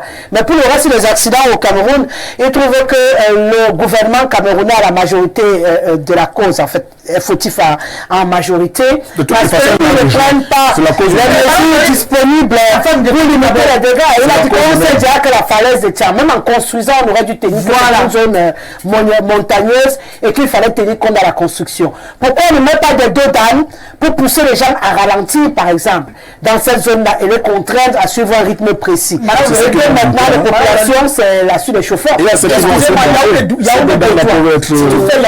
J'ai fait jusqu'à Tigati, Meganga, je connais mon pays. Si tu fais Yaoundé-Bétois, il y a trop de, on appelle ça en français comment? Les virages. Les virages. également. Those engineers, you go like this, you come like this, you go like this. Why the engineers don't think that they should just go straight like this? Because when a road is straight, it limit accident, because the driver can see. The problem is la construction, parce que c'est demandé. Et ça me aussi le non. De ce côté-là, il faut savoir également que la construction tient compte du relief. Nous ne sommes pas un pays tout plat. Ça ne change rien. Vous n'avez pas vu il existe des routes avec que la voiture. Voilà, si c'est si changer de vitesse, ça dépend parce que on va tenir une panne. Vous êtes obligé de gauche à droite pour avoir la puissance. Si tu as eu ton permis de conduire, là je le rejoins, et que tu sais conduire, quand on t'a signalé qu'il y a un virage, tu tiens compte quand tu conduis. Ça aussi c'est clair, on ne va pas annuler le mot virage du dictionnaire aussi, pour faire plaisir aux gens. Il n'existe pas seulement ligne droite, il existe virage, il existe colline, il existe donc dans ton permis que tu peux faire là. Tu apprends à prendre les virages, à prendre les collines, à prendre la ligne droite et tout ça là tu rencontres sur la route. Donc maintenant, en fait par contre c'est ce qu'il était en train de dire qu'il faut qu'il y ait des signalisations partout. Ça par contre c'est un problème important qui soulève. Moi quelqu'un m'a dit un jour qu'il y avait le panneau qu'il ne fallait pas aller à plus de 90 et il demandait que le panneau était placé où. Il dit que tu n'as pas vu ça dans les herbes quelque part là-bas. Il dit que mon frère, il faut quitter dans ce pays derrière les gens. Comment un panneau qui me dit qu'il doit ralentir à moins de 90 est dans la broussaille? Comprenez pourquoi j'ai dit que tu passes en route, tu le comprends comment humaine. Donc c'est des petits détails comme il parle de signalisation sur nos routes qui manquent également. C'est plein de sujets comme ça, avec des raisons qui peuvent être évoquées. Alors Président, à votre avis, pourquoi on meurt sur nos routes excessivement, encore plus sur la falaise de Tchang? Je dis que maintenant c'est les sorciers qui sont entrés en jeu. Je ne suis pas d'accord avec quand on le sang a entassé. Je ne suis pas d'accord avec lui. C'est-à-dire, à penser sorcellerie, l'homme ne va pas faire son travail. D'accord. Il faut le savoir. Parce que lorsque j'écoutais par exemple Messi parler, son discours était tellement lénifiant que je me suis demandé que, mais attends, mon cher Messi, tu ne veux pas que le Cameroun avance? Regardez tous ceux qui sont morts ces derniers temps. Vous avez remarqué que si nos routes avaient des séparateurs, vous comprenez? Oui, ça qui est pareil. Si on avait des séparateurs, le camion là ne serait jamais allé retrouver un Nguemo de l'autre côté. Voilà. Oui. Ça c'est évident. Oui. Donc tous les accidents qu'on a eu tous ces derniers temps, vous avez remarqué que si nos routes avaient des séparateurs, cohésion de face à face. c'est de face à face. Or quand il y a un séparateur, ça veut dire que l'idiot est de son côté et va seul avec sa malchance. Vous comprenez? Mais quand il a l'occasion de pouvoir partir d'ici pour aller te percuter là-bas, c'est-à-dire que toi, tu t'es battu pour bien conduire, mais il s'est trouvé, n'est-ce pas, qu'il y a une brebis galeuse, parce que vous savez, très souvent, les gens de transport me disent que dans le Nord, par exemple, il y a les animaux en divagation, qui sont une des causes des accidents. Mais il y a aussi des hommes en divagation sur la voie publique qui sont la cause des accidents. Il faut que je vous le dise. Ils sont même une des causes des accidents, ma chère Rosalie, c'est la formation. Il y a un réel problème de formation, n'est-ce pas, des chauffeurs. Vous avez remarqué que la plupart de ces camionneurs-là, on les forme où? Ils passent de motorboy pour devenir chauffeur. C'est vrai aussi. Vous comprenez? Et une fois qu'il est devenu pratiquement chauffeur, très souvent, il est chauffeur, il n'a pas le permis correspondant. Il a un permis B, il n'a même pas de permis, mais il se retrouve au volant. Vous comprenez? Et quand il est au volant, il n'a pas de formation. Qu'est-ce qui va se passer? C'est forcément, n'est-ce pas, les dépassements. On ne connaît pas la signalisation. Les mauvais dépassements qui vont se passer parfois sur la voie publique. Et il ne sait pas qui c'est. Nous avons toujours dit que le métier de transport professionnel, on doit éviter qu'il soit poreux. On doit éviter qu'il soit poreux. C'est-à-dire, monsieur tout le monde aujourd'hui, à cause des conditions, n'est-ce pas, de vie qui sont difficiles, se retrouve dans le transport. Or, nous avons dit qu'il fallait tout faire de sorte que, avant d'être transporteur, qu'on se rassure que ce chauffeur-là a vraiment un minimum de base. Et ça manque cruellement. Vous allez vous rendre compte qu'au niveau, par exemple, de la falaise, beaucoup de nos véhicules surchargent. Et vous savez bien que entre le véhicule et la charge, il y a une adéquation sur le système de freinage. Mais si tu payes 25 000, ça passe. Écoutez, c'est un professionnel qui écoutez. C'est-à-dire que le système de freinage, n'est-ce pas, est attaqué lorsque vous êtes pratiquement en surcharge. Voilà. Il faut contrôler. J'y arrive. C'est pour dire quoi? C'est pour dire que, contrairement à mon cher Messi, l'être humain est quelqu'un que si vous le laissez, si vous l'abandonnez à lui-même, pour être son autorégulateur, il ne trouvera pas la solution parce qu'il court vers le gain. Or, quand vous allez, n'est-ce pas, à Tchang, à la montée de la falaise, il y a un contrôle de explosifs en Amérique, un contrôle mixte. C'est-à-dire que les véhicules en surcharge sont un danger pour la falaise. Qu'est-ce qu'ils font à ce niveau? Ils ne contrôlent rien. Ils Ils prennent de rien. l'argent. Vous comprenez? Aujourd'hui, je vois, au niveau de Sanchou, vous voyez un véhicule venant de Douala qui roule à faire mourir les enfants de 4 à 7 ans. Attendez, il s'agit de quoi? Il est à quelle vitesse? C'est encore long. Le véhicule, est-ce qu'il est en bon état, son véhicule? Est-ce qu'il est en bon état? Et quand le véhicule n'est pas en bon état, c'est connu depuis la base. Vous comprenez? Depuis la base, on connaît que ce véhicule n'est pas en très bon état. Maintenant, il y a parfois des déficits de communication entre le chauffeur et le patron. Vous comprenez? Donc, même en entreprise, il y a des déficits de communication. Le chauffeur, par exemple, du patron, ce véhicule a une panne. Le patron lui dit, voyage d'abord, et on verra ça le lendemain. Vous voyez ça? Alors, le chauffeur n'est pas protégé en entreprise. S'il essaie de résister au patron, il risque son emploi. Vous comprenez? Et comme il risque son emploi, il n'y aura personne, c'est pas l'inspecteur de travail du coin qui sera en sa faveur. Donc, il y a tout un conglomérat de problèmes qu'il faut adresser, pas de manière unilatérale. Vous comprenez ça? C'est pour ça que j'ai toujours plaidé que tant que le Conseil sur les transports, qui permet que beaucoup de partenaires impliqués dans le transport se retrouvent, parce qu'il faut qu'on se regarde les yeux dans les yeux.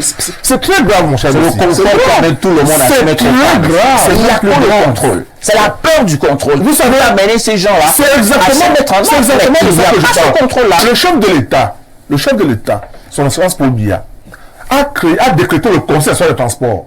Conseil national des transports. Parce qu'il avait constaté qu'aucun département tout seul ne peut apporter des solutions aux accidents.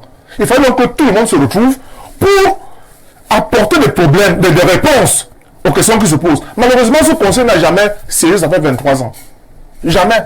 Le ministère des Transports, de son côté, a sa prévention routière, la gendarmerie a sa prévention routière, la police a sa prévention routière, et on n'a que nos yeux pour pleurer. Tant qu'on ne va pas se retrouver, tous les partenaires de transport, pour chacun dans son domaine, dire la vérité, les yeux dans les yeux, rassurez-vous, comme on est là ce matin, demain on reviendra encore, et encore davantage. Des morts. Et nous, on va causer sur le grand soir. Et la rose nationale, mon frère d'expression anglophone m'a tué. Et Émile Messi, on peut faire ça au Niamoro, pardon.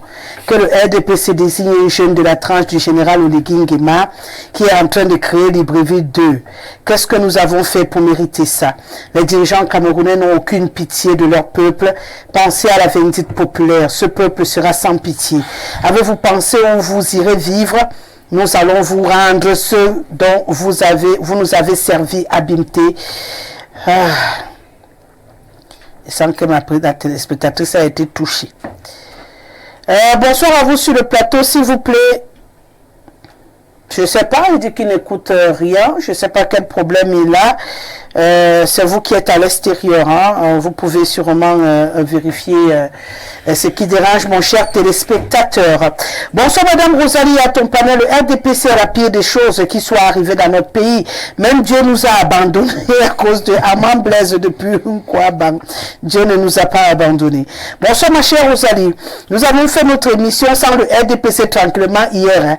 Aujourd'hui tu as choisi de nous distraire. Bientôt chacun de ces emmerdeurs là seront sur le plateau. On va zapper. Ils n'ont jamais honte et c'est à mieux de les voyer. Léopold, depuis Yabassi, vous allez souffrir de les voir parce que ce sont des Camerounais qui ont également un avis. Et le débat, c'est avoir la contradiction. Je ne viens pas faire la messe où le prêtre donne l'information et puis rentre. Non, je préfère que vous ayez le regard que tous les Camerounais ont. On appelle ça la pluralité dans le cadre du métier que je fais. Et c'est tout. Vous avez le droit maintenant, au milieu de tout ce que vous écoutez, de choisir ce qui vous arrange et de refuser ce qui ne vous plaît pas. Mais vous ne pouvez pas me demander de mal faire mon travail. Je n'organise pas une cabale contre le RDPC sur mes plateaux. Bon, maintenant, ce n'est pas tous les sujets qui nécessitent la présence du RDPC. Il y en a aussi qui ne se sentent pas obligés de défendre le gouvernement.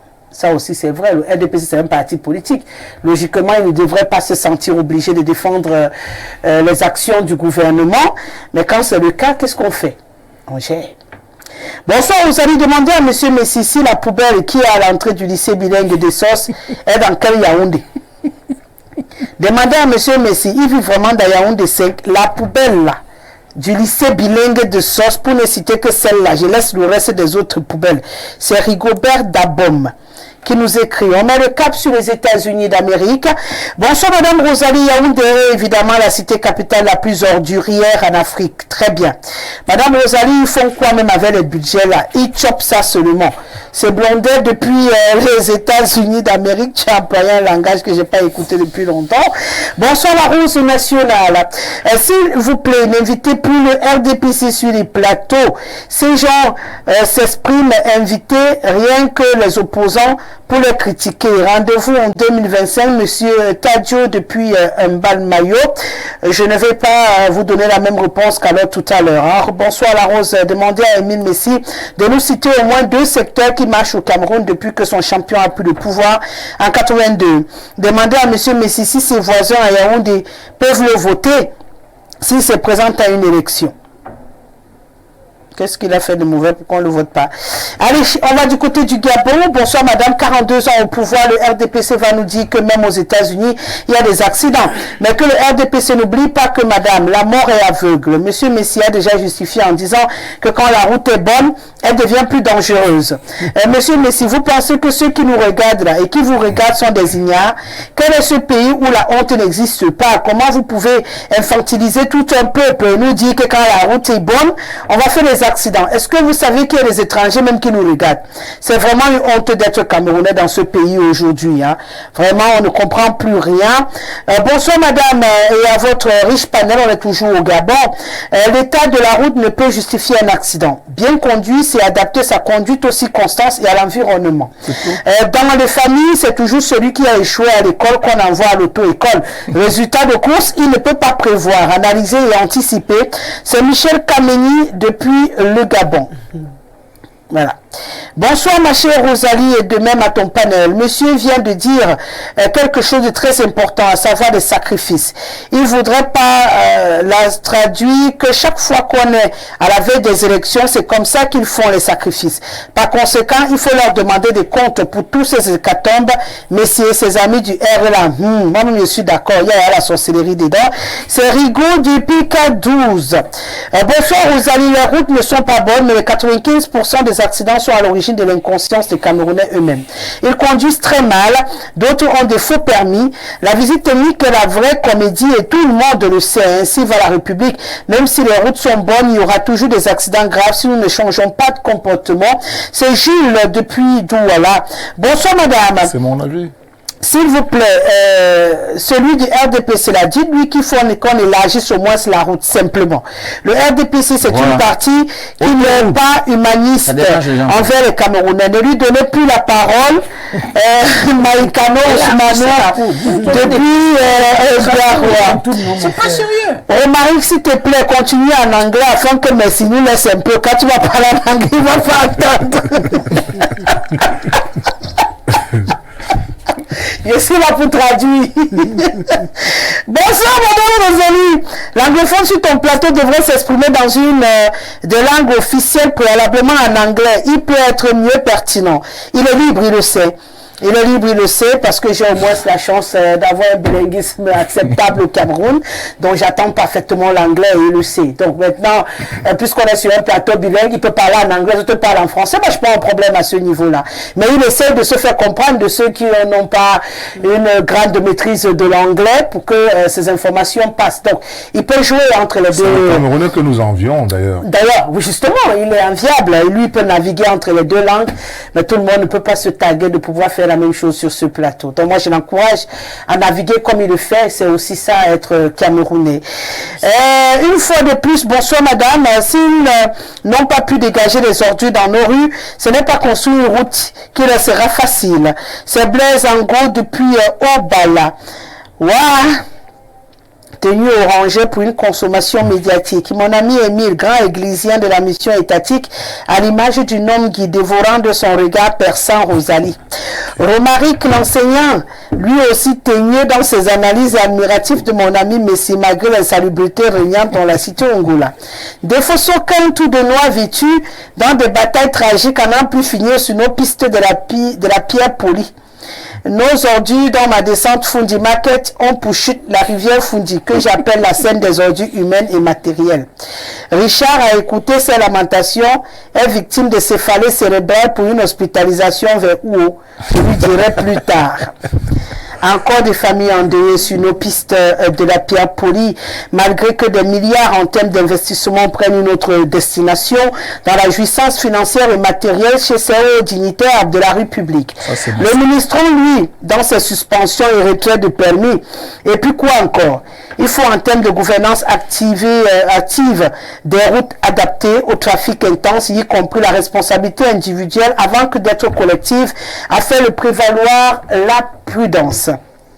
Le Tour de France s'amène à admirer les infrastructures routières et l'urbanisation tant en zone urbaine et rurale bien pensée, mais dans mon continent et malchance. C'est Massok Thomas. Bonsoir les plateaux, je suis dessus que le monsieur du RDPC vient dire que c'est quand les routes sont bien faites que ça multiplie le taux d'accidents sur nos voies. Je dirais faux. Déjà au Cameroun, les dimensions des voies ne sont pas respectées. L'accident de Ngomo serait aussi la cause d'une route non réglementaire, pas de panneaux. Très dommage vraiment pour moi, il faut laisser. Merlin Abomo depuis Ayos. Bonsoir Rosalie, à ton riche panel. La problématique des routes et des accidents au Cameroun tire son origine des états piteux de nos axes, des tronçons routiers non matérialisés, l'absence des cantanages qui réduit la chaussée, associé à ce lugubre chapitre des vieilles guimbades fumigènes qui écument en désordre ces axes routiers. Les chauffeurs ont été les chauffeurs en état d'ébriété et parfois même ce sont des apprentis ou motoboys qui sont au volant de ces périlleux engins roulants. Conséquence des interminables hécatombes au jour le jour. Pour ma part, je crois que l'État doit travailler sur le terrain par une sensibilisation plus pointue. Des chauffeurs et le Mine-Transport associé au Mine-TP qui doivent procéder dans l'urgence au réaménagement des routes déjà en désuétude avec l'usure du temps et placer des dos d'âne sur les grands axes routiers qui ralentirait les conducteurs effrénés des chauffards. Très bonne émission, Ernest Zambo, journaliste événementialiste depuis Etam Bafia. Bonsoir Rosalie. Rosalie, de quoi parlez-vous sur le plateau? Ce problème a été mis au centre d'un conseil de cabinet à la primature et le chef du gouvernement a interpellé les ministres sectoriels concernés. Et comme toujours, le dossier est rangé dans les oubliettes. Rosalie, les 7 morts de la falaise de Tchang conduisaient le bus pour que Messi parle de leur responsabilité dans l'accident. J'ai fait plusieurs fois ce tronçon moi-même au volant. Rosalie, si le frein lâche, même si tu passes en marche arrière, la voiture va en chute libre. La pente fait en sorte que le frein moteur dont parle Émile ne peut pas arrêter la course de la voiture. Il faut revoir cette route. C'est monsieur Zigli qui nous écrit. Bonsoir Rosalie, bonsoir tous les panélistes. Votre panéliste en cravate a-t-il un permis et lui arrive-t-il de conduire souvent? D'accord. Voilà, j'ai 2 cravatés. Donc je ne sais pas. Comment il fait pour lier le nombre d'accidents au nombre d'années au pouvoir du président de la République? J'ai envie de lui demander quelle est la durée de vie d'une route. Un bon conducteur adapte sa conduite à l'état de la route. Si cela n'est pas fait, on assiste à des accidents récurrents. On peut encore parler de la signalisation sur nos routes et encore combien de personnes respectent les signalisations. Xavier de Bomono. S'il y a quelqu'un qui a le permis et qui ne connaît pas les signalisations, il n'a pas le droit de faire. Est-ce que tu as le permis dans les auto-écoles, vous avez ça revient à ce qu'on a dit. La corruption. La corruption. Tu ne peux pas te retrouver sur la route avec un permis si tu n'as pas corrompu. N'importe qui sait que quand il voit le triangle, en fait, pour ceux qui ont le permis, on achète ça. On achète ça permis. Bonsoir le panel, je vous informe on va dire que les gendarmes... C'était 400 000, quand c'est moi, c'est combien vraiment?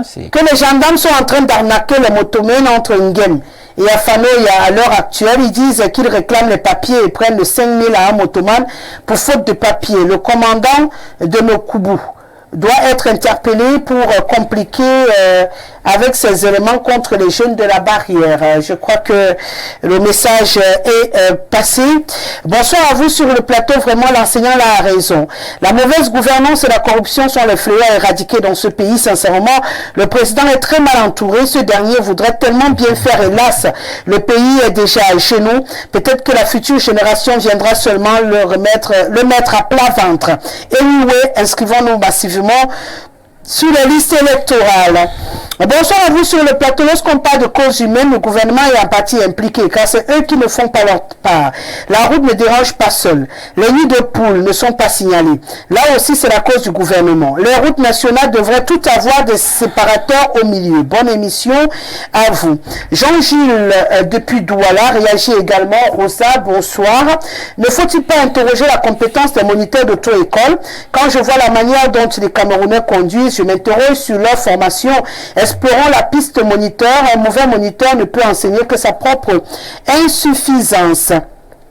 Oui, ils ont fait allusion. D'ailleurs, un moniteur devrait être sur ce plateau ce soir. C'est juste, on n'a pas pu s'accorder dans le timing. J'avais pensé à tout. Il devrait en principe être 5. Le moniteur d'auto-école. J'ai voulu rassembler quand même tout le monde. Malheureusement, c'est pas grave. Bonsoir Rosalie, bonsoir le plateau. Franchement, Monsieur Messi, il faut respecter les Camerounais. Comment osez-vous dire que plus les routes sont bonnes, quoi que cette partie-là? C'est pourtant la vérité. Ça fait mal. Plus il y a des accidents. Dans les pays développés, je vous appelle ça. non, mais ça, j'ai fini.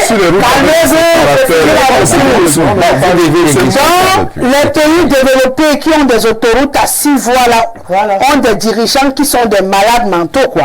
L'année passée, la Suède et la Norvège ont eu 0,00001% d'accidents. Et vous savez c'est un pays comme Belgique, s'il vous plaît. Et vous savez pourquoi? C'est tout simplement parce que ces pays ont de bonnes routes. Ce n'est pas parce que les Norvégiens et les Suédois sont des meilleurs conducteurs. Quand monsieur du RDPC s'exprime, vous comprendrez pourquoi on dit que le RDPC est un refuge des problèmes. Monsieur Messi, sachez qu'en 2025, le Cameroun s'y sera petit pour nous tous. Nous allons porter le même pied de pantalon et nous allons courir ensemble. Je vous jure que ce pays sera petit pour nous tous. Et si jamais le RDPC continue de rester au pouvoir, vous verrez en quoi nous allons nous transformer. Bonsoir Rosalie et merci pour tout. On va en Côte d'Ivoire. Bonsoir Rosalie, merci.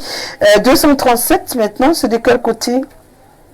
Le 237... C'est le Cameroun, non? Non, le 213. Sorry.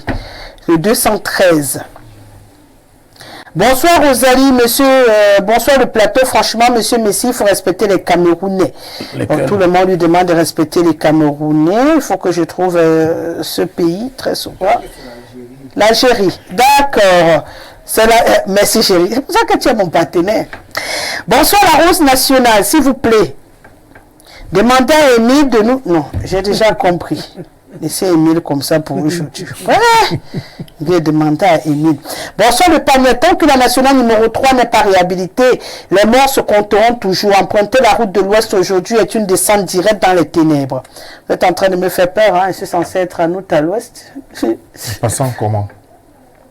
Bonsoir le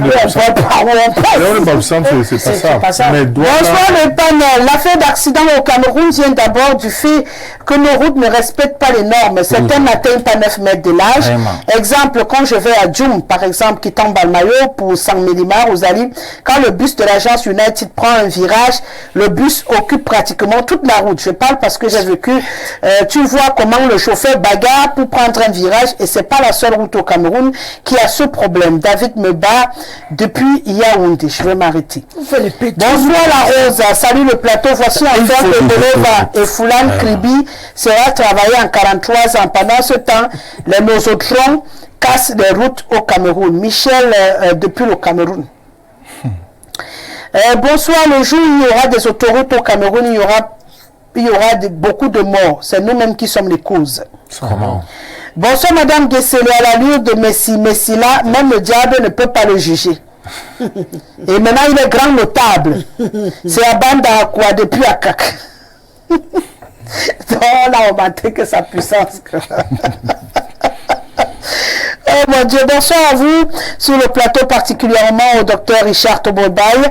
Ma contribution est de surtout renforcer les sensibilisations et la construction des autoroutes quand on en a beaucoup besoin, surtout pour évacuer nos produits sortant de nos ports autonomes. Merci, c'est de la part de Yada Sej depuis Kribi. Un tout dernier, bonsoir les amis, ce n'est pas les routes qui tuent les gens, c'est nous-mêmes, usagers avec nos mentalités. Séance depuis Kouaban. Vous comprenez que cette question d'accident de la circulation touche énormément les Camerounais. Nous, on va poursuivre cette émission. On va parler de couverture santé universelle. On le sait, ces derniers temps, c'est l'actualité. Les sorties au niveau du ministère de la Santé publique nous annoncent que plusieurs Camerounais s'enregistrent pour jouir de la couverture santé universelle et que c'est un projet qui tient à cœur au président de la République du Cameroun et qu'on va tout faire pour que les Camerounais soient protégés sur le plan sanitaire et que de ce fait on aura une chance de donner la possibilité aux Camerounais de se soigner à coût réduit. Le souci qui fait débat aujourd'hui, c'est que malheureusement beaucoup de personnes m'ont écrit pour me demander où est-ce qu'on part pour jouir de cette couverture santé universelle. Il y a un souci de communication qui ne circule pas. Où est-ce qu'on en est exactement avec ce projet? On n'en sait trop rien. Alors on en parle ce soir. Président, où est-ce qu'on en est? En effet, à votre avis? En effet, Rosalie, vous savez, lorsque un peuple vous fait chef d'État, il y a quand même des aspects de la vie de l'homme sur lesquels on vous attend. Comment je veux faire pour me vêtir? Comment je veux faire pour me nourrir? Comment je veux faire pour me transporter? Comment je veux faire pour me soigner? Comment je veux faire pour m'éduquer? Comment je veux pour avoir de l'énergie? Lorsqu'un chef d'État réussit à vous donner, n'est-ce pas, ce minimum vital là, ça vous pouvez lui faire allégeance. Mais lorsque, pour ce qui est de la santé, les Camerounais ont de sérieux problèmes, n'est-ce pas, de pouvoir se soigner, il me semble que quand on me parle aujourd'hui de couverture santé universelle, parfois je me demande, attendez, c'est quoi ce slogan qui ressemble dangereusement à santé pour tous à l'an 2000? Parce qu'à l'heure actuelle, couverture santé universelle veut dire que normalement, je dois me soigner, je dois avoir des soins de qualité, n'est-ce pas, dans un hôpital, n'est-ce pas, de référence, mais à un prix, n'est-ce pas, acceptable, à un prix acceptable.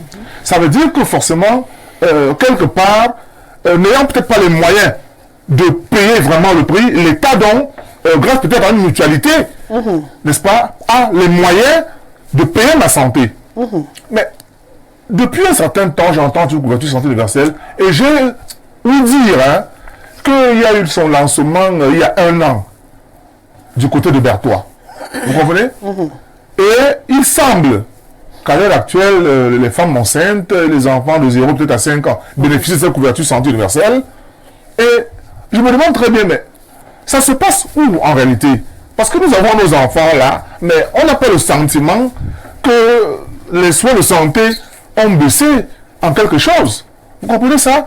Mais c'est pratiquement une politique qu'on nous fait croire que c'est pratiquement déjà en train d'exister. Mais je me demande toujours, c'est où cette couverture santé universelle? Donc, comme tous les Camerounais, je serais très heureux de savoir que d'ici là, je pourrais me soigner à bas coût, mais concrètement, cette couverture santé universelle, à mon sens, a l'air d'être un serpent de mer. C'est un serpent, c'est même inexistant pour moi. Mais j'entends dire qu'il y a des gens, n'est-ce pas, qui en bénéficient. J'entends dire. Mais tu n'as vu personne. Sincèrement, moi, je suis moi-même un citoyen camerounais qui a des cas de maladie. Mais je n'ai jamais eu l'impression qu'il y a des réductions en termes de coûts au niveau, n'est-ce pas, au niveau des hôpitaux. Mais il semble qu'à l'heure actuelle, quand on parle de couverture santé universelle, c'est plutôt que l'État est en train de jouir, n'est-ce pas, des aides, vous comprenez, qui nous viennent de l'extérieur en termes de soutien à la maladie. Vous comprenez? C'est-à-dire que peut-être qu'on nous soutient en termes de le VIH-Sida, et il semble que l'État, n'est-ce pas, fournit, n'est-ce pas, en médicaments, sans que le Camerounais qui bénéficie, n'est-ce pas, de ces médicaments gratuitement, de se rendre compte qu'en réalité, ce n'est pas l'État qui finance, mais c'est plutôt peut-être l'extérieur qui finance cela. Et l'État transforme ça en une sorte de couverture santé, une couverture santé universelle. Alors qu'en réalité, ce n'est pas l'État du Cameroun qui a investi de son argent pour pouvoir à notre santé. En fait, c'est quelque chose de très complexe que toi-même tu ne comprends pas. Je comprends pas. Jusqu'alors. Tu ne ressens même pas. J'ai compris. Richard Toubolbaï. Couverture santé universelle. D'après les derniers chiffres, l'année dernière, on nous parlait de 2 millions de Camerounais. En début de cette année, on nous annonçait 2,5 millions de Camerounais en avril. Et là, on nous parle même déjà c'est 10 millions de Camerounais enrôlés. Mais toujours est-il que partout où on part, on a l'impression que ces Camerounais-là, ils sortent de notre coin qu'on ne maîtrise pas. Parce que moi, je fouille pour trouver les Camerounais qui en sont bénéficiaires. Et je n'en trouve toujours pas. S'ils sont nombreux devant le petit écran qui rentrent dans leur clavier pour aider les uns et les autres à comprendre où on s'enrôle. Parce que je crois que c'est la première préoccupation des uns et des autres. On s'enrôle où? Pour jouir de la couverture santé universelle. Le projet, il est bon. Je crois que tout le monde est d'accord sur ce plateau. Moi, le souci, c'est le suivi et la communication qui va avec. Où est-ce qu'on s'enrôle? Comment ça fonctionne? Qui en profite? Où est-ce qu'on en est? Moi, j'ai une question. Vous croyez vraiment à ça? Ah, non, je crois. Vous croyez vraiment à ça? On veut, lui-même, c'est pour ça que... Vous allez... Non, est-ce que vous pouvez ce n'est pas sérieux. Tu vas nous expliquer. Ce n'est pas sérieux. D'accord, je vais expliquer. De répondre à nos questions. C'est nettement... Et je vais revenir. Oui, il n'y a pas de souci. Vous allez donner des contributions. Allez-y. Et parfois aussi des sujets, on n'est pas censé les connaître tous. Allez-y. De façon humble, intelligente. Nous ne sommes pas obligés à répondre à tous les sujets. Parfois, il faut aussi écouter les autres. Donc, si je prends la parole, c'est un peu pour planter le décor. Parce que lui, il a quand même soulevé un certain nombre de problèmes qui ont aussi débouché sur des interrogations. Ce qui est tout à fait normal lorsqu'on n'a pas des éléments probants pour la compréhension d'un sujet. Alors, qu'est-ce qu'il s'agit? Il faut parler de la santé, de la couverture santé universelle. C'est un concept mondial reconnu qui est fondé sur des principes aussi simples, à savoir quoi? Il faut la disponibilité, c'est-à-dire la création, la construction de formations sanitaires. Premier élément, il faut la disponibilité de ces centres de formation. Il faut former le personnel médical pour assurer la santé dans ces centres-là. Troisième élément, il faut la disponibilité du médicament. Pour qu'il y ait accès pour tous, quelle que soit la maladie que vous avez, que vous puissiez avoir accès aux soins de santé de qualité. C'est ça donc la couverture santé universelle. Il faut des centres de santé équipés et le médicament disponible. Et maintenant, il faut voir le coût. Vous devez avoir, quel que soit le coût que vous avez, vous devez accéder à la santé. Parce que la santé ici devient un droit de l'homme. C'est-à-dire que lorsque vous êtes malade, vous devez vous soigner. Et l'État doit donc prendre des dispositions pour que cela soit effectif. Maintenant, dans notre contexte, les choses semblent aller différemment par rapport à ce que vous avez évoqué là. On se rend compte que l'État a choisi l'option de prendre d'abord certaines maladies, de choisir certaines maladies pour cette couverture universelle, notamment le paludisme. Je crois la tuberculose, je crois il y a le sida, je crois il y a les femmes enceintes, dans un premier temps. Et vous avez posé la question tout à l'heure, on s'enrôle où? Nous sommes ici à Ifoulem, à 20 mètres d'ici, il y a l'enrôlement à l'hôpital du district d'Ifoulem. On enrôle, pas loin de nous parlons là. Vous pouvez aller vérifier après cette émission. Pour les maladies que je viens de vous citer là, ces maladies sont désormais prises en charge de façon universelle, c'est-à-dire de façon à ce que, quel que soit l'endroit où vous trouvez, vous pouviez maintenant vous traiter sans beaucoup de difficultés. Donc, cette santé, ce que l'autre a qualifié de couverture maladie universelle, c'est à ce niveau-là que nous sommes au Cameroun aujourd'hui. Mais nous croyons que c'est déjà un pas pour que les autres maladies suivent. Mais la couverture santé universelle n'est pas encore effective dans notre contexte en ce moment. Mais les pas qui sont faits, c'est pour certaines maladies.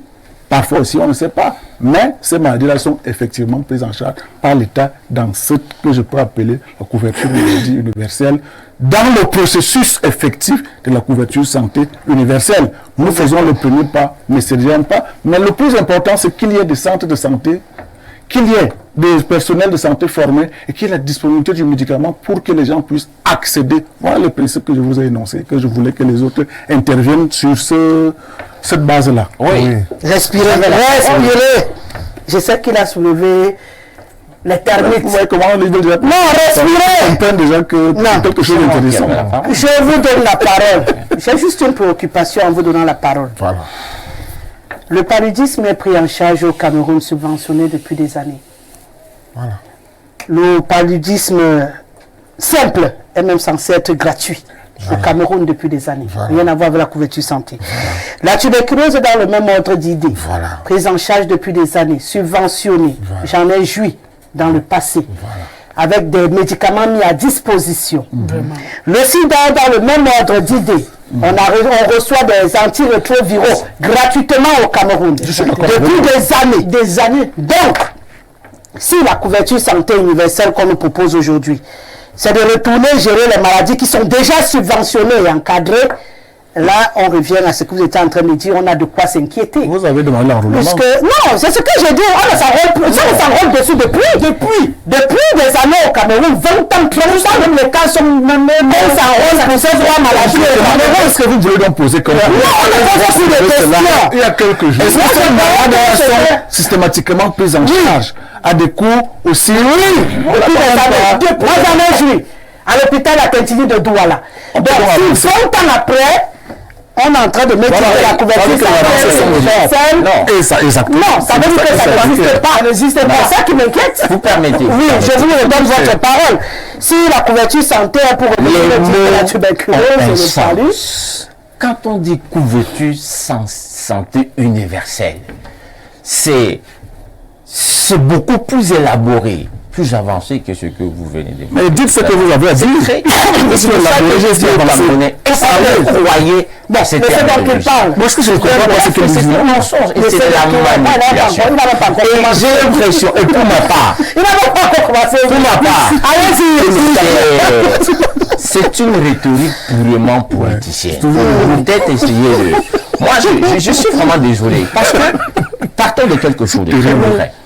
Il y a eu en 2006 une conférence de chefs d'État au Nigeria, à Abuja, où ils ont pris une résolution. Comme quoi, qu'il faudrait que, dans chaque État africain là, que les 15% du budget de l'État soit alloué systématiquement à la santé. S'il faut qu'on le rapporte dans notre contexte, ça va vous rapporter, sur les 8 000 milliards que nous avons comme budget, ça va nous rapporter à quelque chose autour de 1 million, en fait, 1 milliard. de 1200 milliards.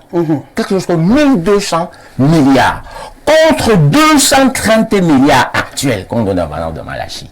Donc vous avez, maintenant, le budget du ministère de la Santé actuel, c'est autour de 230 milliards. Et là-dedans, il y a le salaire de fonctionnaires, il y a tout ce qu'il y a là-dedans. Et vous voulez faire une couverture santé universelle. Je dis, c'est une grossièreté. La première des choses, et la plus simple qu'on aurait pu faire pour, si vous voulez, comme il a évoqué, améliorer l'offre de soins et de santé au Camerounais. C'est de partir de là, respecter cette résolution des conférences des chefs d'État, plus de 1000 milliards injectés dans le secteur de la santé par an, soit plus de 2000 milliards en 24 mois. Monsieur, je vous dis, ça ne serait pas ce qu'on est en train de raconter là. Ce serait avec la vie, le ministre Mamadou Malachi n'a même pas les moyens de faire cette couverture santé. Est en train de peut-être montrer qu'il a intégré quelque chose dans son palmarès, c'est du n'importe quoi. Parce que quoi, si vous voulez une couverture santé universelle, il y a des choses très simples à faire. Que beaucoup de pays font. Par exemple, si vous voulez, on rattache le financement de la santé aux impôts, par exemple. Je prends l'exemple de tout ça. On dit, bon, tous les taxes qu'on va percevoir peut-être sur les boissons alcoolisées, c'est reversé dans le secteur de la santé. Tous les taxes qu'on va avoir, c'est comme ça qu'on fait les choses. Donc, à partir de ce moment-là, il y a un fonds qui est mobilisé de manière concrète pour financer la santé. Donc, à partir de ce moment-là, l'État va juger en fonction des moyens mobilisés, n'est-ce pas, les facilités qu'il peut offrir, n'est-ce pas, à la population. Donc, cette pratique, ce n'est pas assez. C'est pour ça que je dis, donc si je vous ce qu'on propose là, vraiment, dans le ministère de la Santé, il faut dans le sac à vraiment, il nous embrouille. D'accord. Il trouve d'autres termes. nous n'avons pas, vraiment, comme vous avez dit tout à l'heure, on apprécie le moindre geste que le président fait. Vous avez parlé des cas de paludisme, de la tuberculose, du sida. Et c'est réel, on l'apprécie. Donc maintenant, venez dire aux gens, avec ce qu'on propose là, Dieu que couverture santé universelle, ça n'a pas de sens. Et il dit, c'est de la manipulation. Et moi, je ne veux pas de ça. Et je dis aux Camerounais, arrêtez, ne croyez pas à ça, c'est un bluff. En fait, je crois même que c'est un autre niche de braquage de fonds publics. Donc on va inventer là des histoires, des concepts larges, ça va entrer l'argent, et puis on en fait ce qu'on a fait par exemple comme le cas de coronavirus et autres. Donc il faut arrêter ça. Je dis, nous pouvons dans ce pays mettre sur pied une politique sérieuse et respecter ce que tous les pays font. Un budget concret pour la santé. Et le problème sera résolu. Alors le problème, il a soulevé un fait très important. Aujourd'hui, vous avez, comme je l'ai déjà dit dans le cas de route, il y a une croissance démographique énorme. Et il n'y a pas, si vous voulez, une dynamique de création de nouveaux centres de santé qui suit cette dynamique-là. Vous avez un centre de santé, je ne sais pas moi, à Hala, peut-être il y a cela 10 ans, 20 ans, alors que les 5 dernières années, la population d'Ahala a déjà, je ne sais pas moi, quadruplé ou quintuplé. Mais il n'y a pas un effort. Donc il faut partir de choses concrètes, avec, comme je l'ai dit tout à l'heure, des budgets conséquents, précis, et qu'on sait ce qu'on peut faire par an. Donc c'est ce que je pense. Je résume en disant que on n'a pas besoin de rentrer dans tout ce folklore de grossièreté, de gros mots. On mobilise comme c'était convenu dans la conférence des les 15% de budget, n'est-ce pas, à la santé publique. Et on verra ce que ça fait. Et c'est aussi simple que ça. Romaric. Thank you, Marosa. This time around, I will speak in English. I joined my brother Richard to Dubai for the conference that was held in Abuja. There was an agreement that 15% of the budget should be given to the health sector. But up to today, the Minister of Public Health is not able to have that 15%. But now he, Dr. Manauda Malachi, coming now to talk about this CSU of a thing, is just trying to politicize it and to make the president feel that he's doing the job. Whereas he should be able to tell the president, the money you are giving to me is not enough to cover to cover Cameroonians when it comes to the health aspect. But first of all, I want to blame the government. I want to blame the president. For 42 years, he's not able to construct a hospital. Comme on dit en français, digne de ce nom, a hospital of reference, where he himself can be treated, where the ministers, the governors can be treated. It's a shame. We don't have a hospital that is qualified to treat our ministers, our directors, our governors. They take aeroplane and fly to Europe. General Hospitals is what? General Hospital is what? It's not the reference hospital. Reference hospital is the name. Yeah. Okay. And practice. We also have a Baptist. Yes. In practice, it is not a good reference hospital. If not, why are they being treated outside the country? Me, I want to say that if Cameroonians are serious, let these guys, these ministers, they should not travel out of this country. They should stay here. Because if I'm the president of the country, I will follow. In America, if you follow the way American functions, they don't joke with health. They don't joke with the military. Those two sectors and education, those three sectors, America don't joke with it. In Cameroon, we joke with the health. We joke with even education. You can see how during the public exams, students are just cheating, fraud everywhere. We play with education. Education is preparing future Cameroonians. And the moment we begin to joke with education, we are joking with the future of Cameroon. Now, students, teachers, all workers, if you are not in good health, you cannot do your job. Yes. I cannot do my job. Health sector is abandoned. It's just they're using it for politics. Military is what they are focusing on because it has to protect them from the population if they want to be mass protests. But I want to say that all these things they're talking about is not true. You just talk about Cameroon is not only Yaoundé and Douala. If you go to other hinterlands, go to the north, go to northwest, go to southwest, go to hinterland, these villages, Akwaya in the southwest region, go to Akwa in the northwest, you cannot even find a doctor. You cannot even find a doctor. A doctor comes one day, maybe in a week, and goes. Who are you talking? How can you say that you chacun à l'hôpital? You say that you go to a Fulan is in Yaoundé. Is it only a Fulan is a hospital in Cameroon? There are other hospitals in Cameroon. Miss, can you tell me that all the hospitals in Cameroon, if you go there, you meet a doctor? You cannot meet a doctor. That's the reality. Cameroon has been reduced to Yaoundé. That's why they said politically, si Yaoundé vit, le Cameroun respire. Est-ce que le Cameroun c'est Yaoundé? Il y a les villes, il y a les villages, il y a les hinterlands. Même, c'est-à-dire que même le lit pour dormir, il n'y a même pas. Mais le gouvernement a conçu l'hôpital, un petit santé de public, santé de quoi? C'est abandonné. Il n'y a même pas le lit, il n'y a même pas un docteur, il n'y a même pas de médicaments. Tu arrives, une femme arrive pour accoucher, mais on va faire tout comme ça. Mais c'est que vous parlez même quoi? Vous blaguez au Cameroun? Vous blaguez vraiment avec la santé au Cameroun? Parce qu'il y a Yaoundé, ce n'est pas Cameroun. Donc pour moi, le gouvernement, en fait, ils ont déjà... Il faut que j'édifie bien Romaric, il n'a pas beaucoup compris. Non, j'ai compris. Non, on a bien compris. Laisse-moi parler. Il ne faut donc pas déformer les propos. J'ai fini d'abord. J'ai fini, vous avez le temps pour parler. Vous avez même fini parce que là, ce que vous dites... Non, il a la parole. Il n'a pas fini, il a la parole. J'ai dit... Il a la parole. Allez-y, Romaric. Je n'ai pas dit que Foulen était un hôpital de référence. C'est pas ce qu'il dit. Mais moi, c'est ce qu'il dit. Il a pris Foulen dans ses propos comme étant... Non, c'est pas ce qu'il a dit. Vous n'avez pas engagé. Je suis en train de vous dire le principe de ce qu'on appelle couverture santé universelle. Vous ne vous êtes pas... Nous ne sommes pas en train de procès des centres de santé. Dire que... Vous croyez ça? Il faut donc comprendre que nous sommes dans une vision. Et à Tibati, il y a ça à Tibati aussi. Dans une vision qu'on appelle couverture santé universelle. Oui. C'est à ça que nous sommes convoqués aujourd'hui. Ça renvoie à quoi? C'est des bases que je suis en train de poser. C'est-à-dire qu'il faut que les centres de santé soient construits, équipés. Il faut que le personnel médical... C'est ça qui se voit. Écoutez, il faut que le personnel médical soit formé et mis à la disposition de ces centres qui sont là. Et il faut également la disponibilité du médicament pour que chaque citoyen puisse avoir un accès à ce centre de santé-là et puisse bénéficier de la question des gens les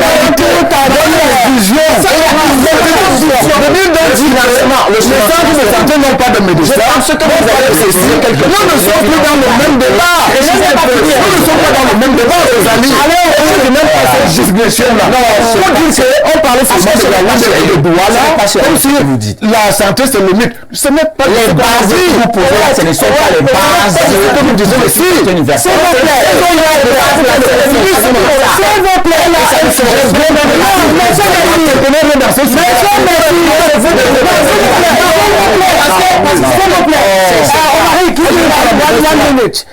Monsieur Messi.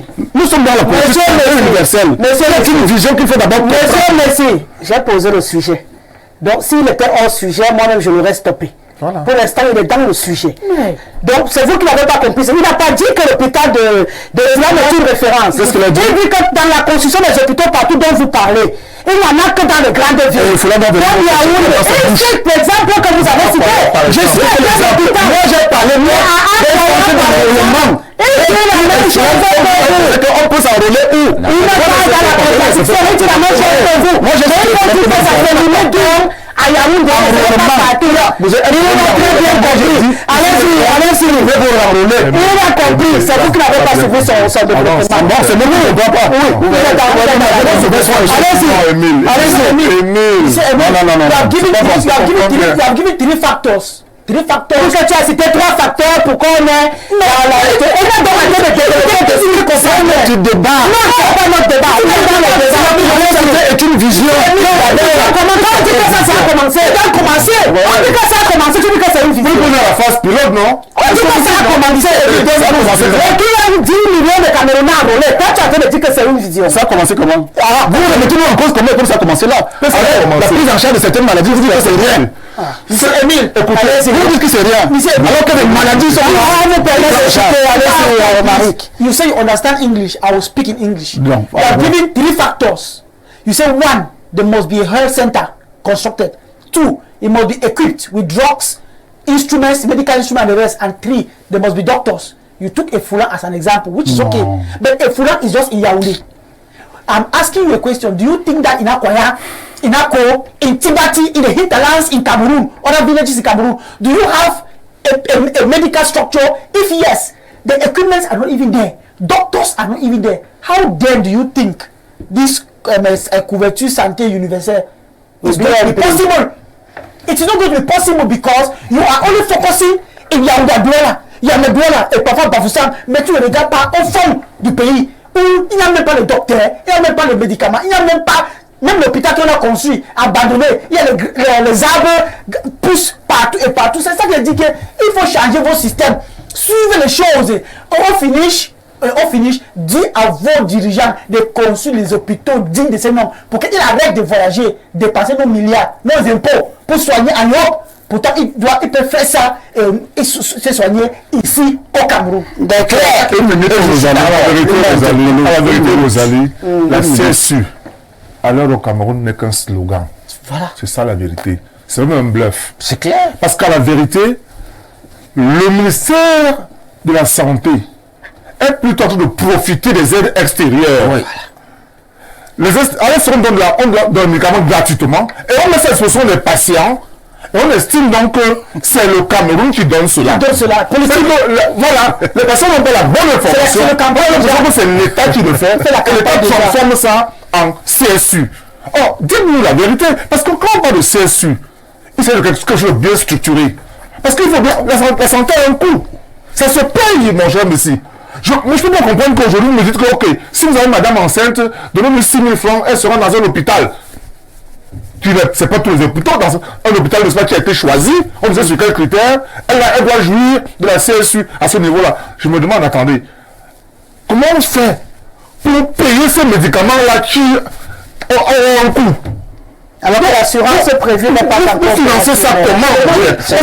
Avant de dire aux Camerounais et à la CSU, les Camerounais seraient déjà alertés pour dire que, ok, il est bon que nous, on entre dans la mutualité pour mobiliser des fonds pour pouvoir financer notre santé. À ce moment, vous comprenez que les citoyens camerounais sont tous impliqués pour ce projet. Parce que l'État doit prendre l'argent quelque part. Vous comprenez?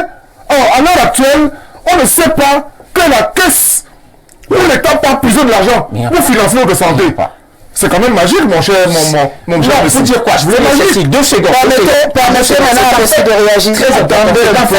Il y a, par rapport au financement de ce projet, couverture santé universelle, c'est que le financement est divisé en 2 parties. Il y a une partie que le gouvernement camerounais est prêt à apporter, mais il y a une autre qu'il cherche, qu'il cherche et qu'il ne sait pas où ça se trouve. Et il ne sait pas où il peut en trouver. C'est pour ça que je dis, c'est un bluff. Et c'est sur ça que j'avais voulu, que j'attendais beaucoup, monsieur le ministre. Je voulais qu'ils nous disent comment est-ce qu'ils vont faire pour mobiliser ces fonds-là. C'est pour ça que j'ai dit, ça n'a pas arriver. Oui, c'est pas ce qui est arrivé. Mais la manière dont s'y prend, ce n'est pas sérieux et c'est un bluff. C'est pour ça qu'on dit que c'est n'importe quoi. On ne peut pas croire à ça. Il faut bien comprendre. Bien évidemment, comme dans chaque domaine, le Cameroun a des partenaires qui l'appuient dans ce projet. On ne parle pas seulement de couverture santé universelle au Cameroun. C'est ça qui est en vigueur dans tous les pays développés.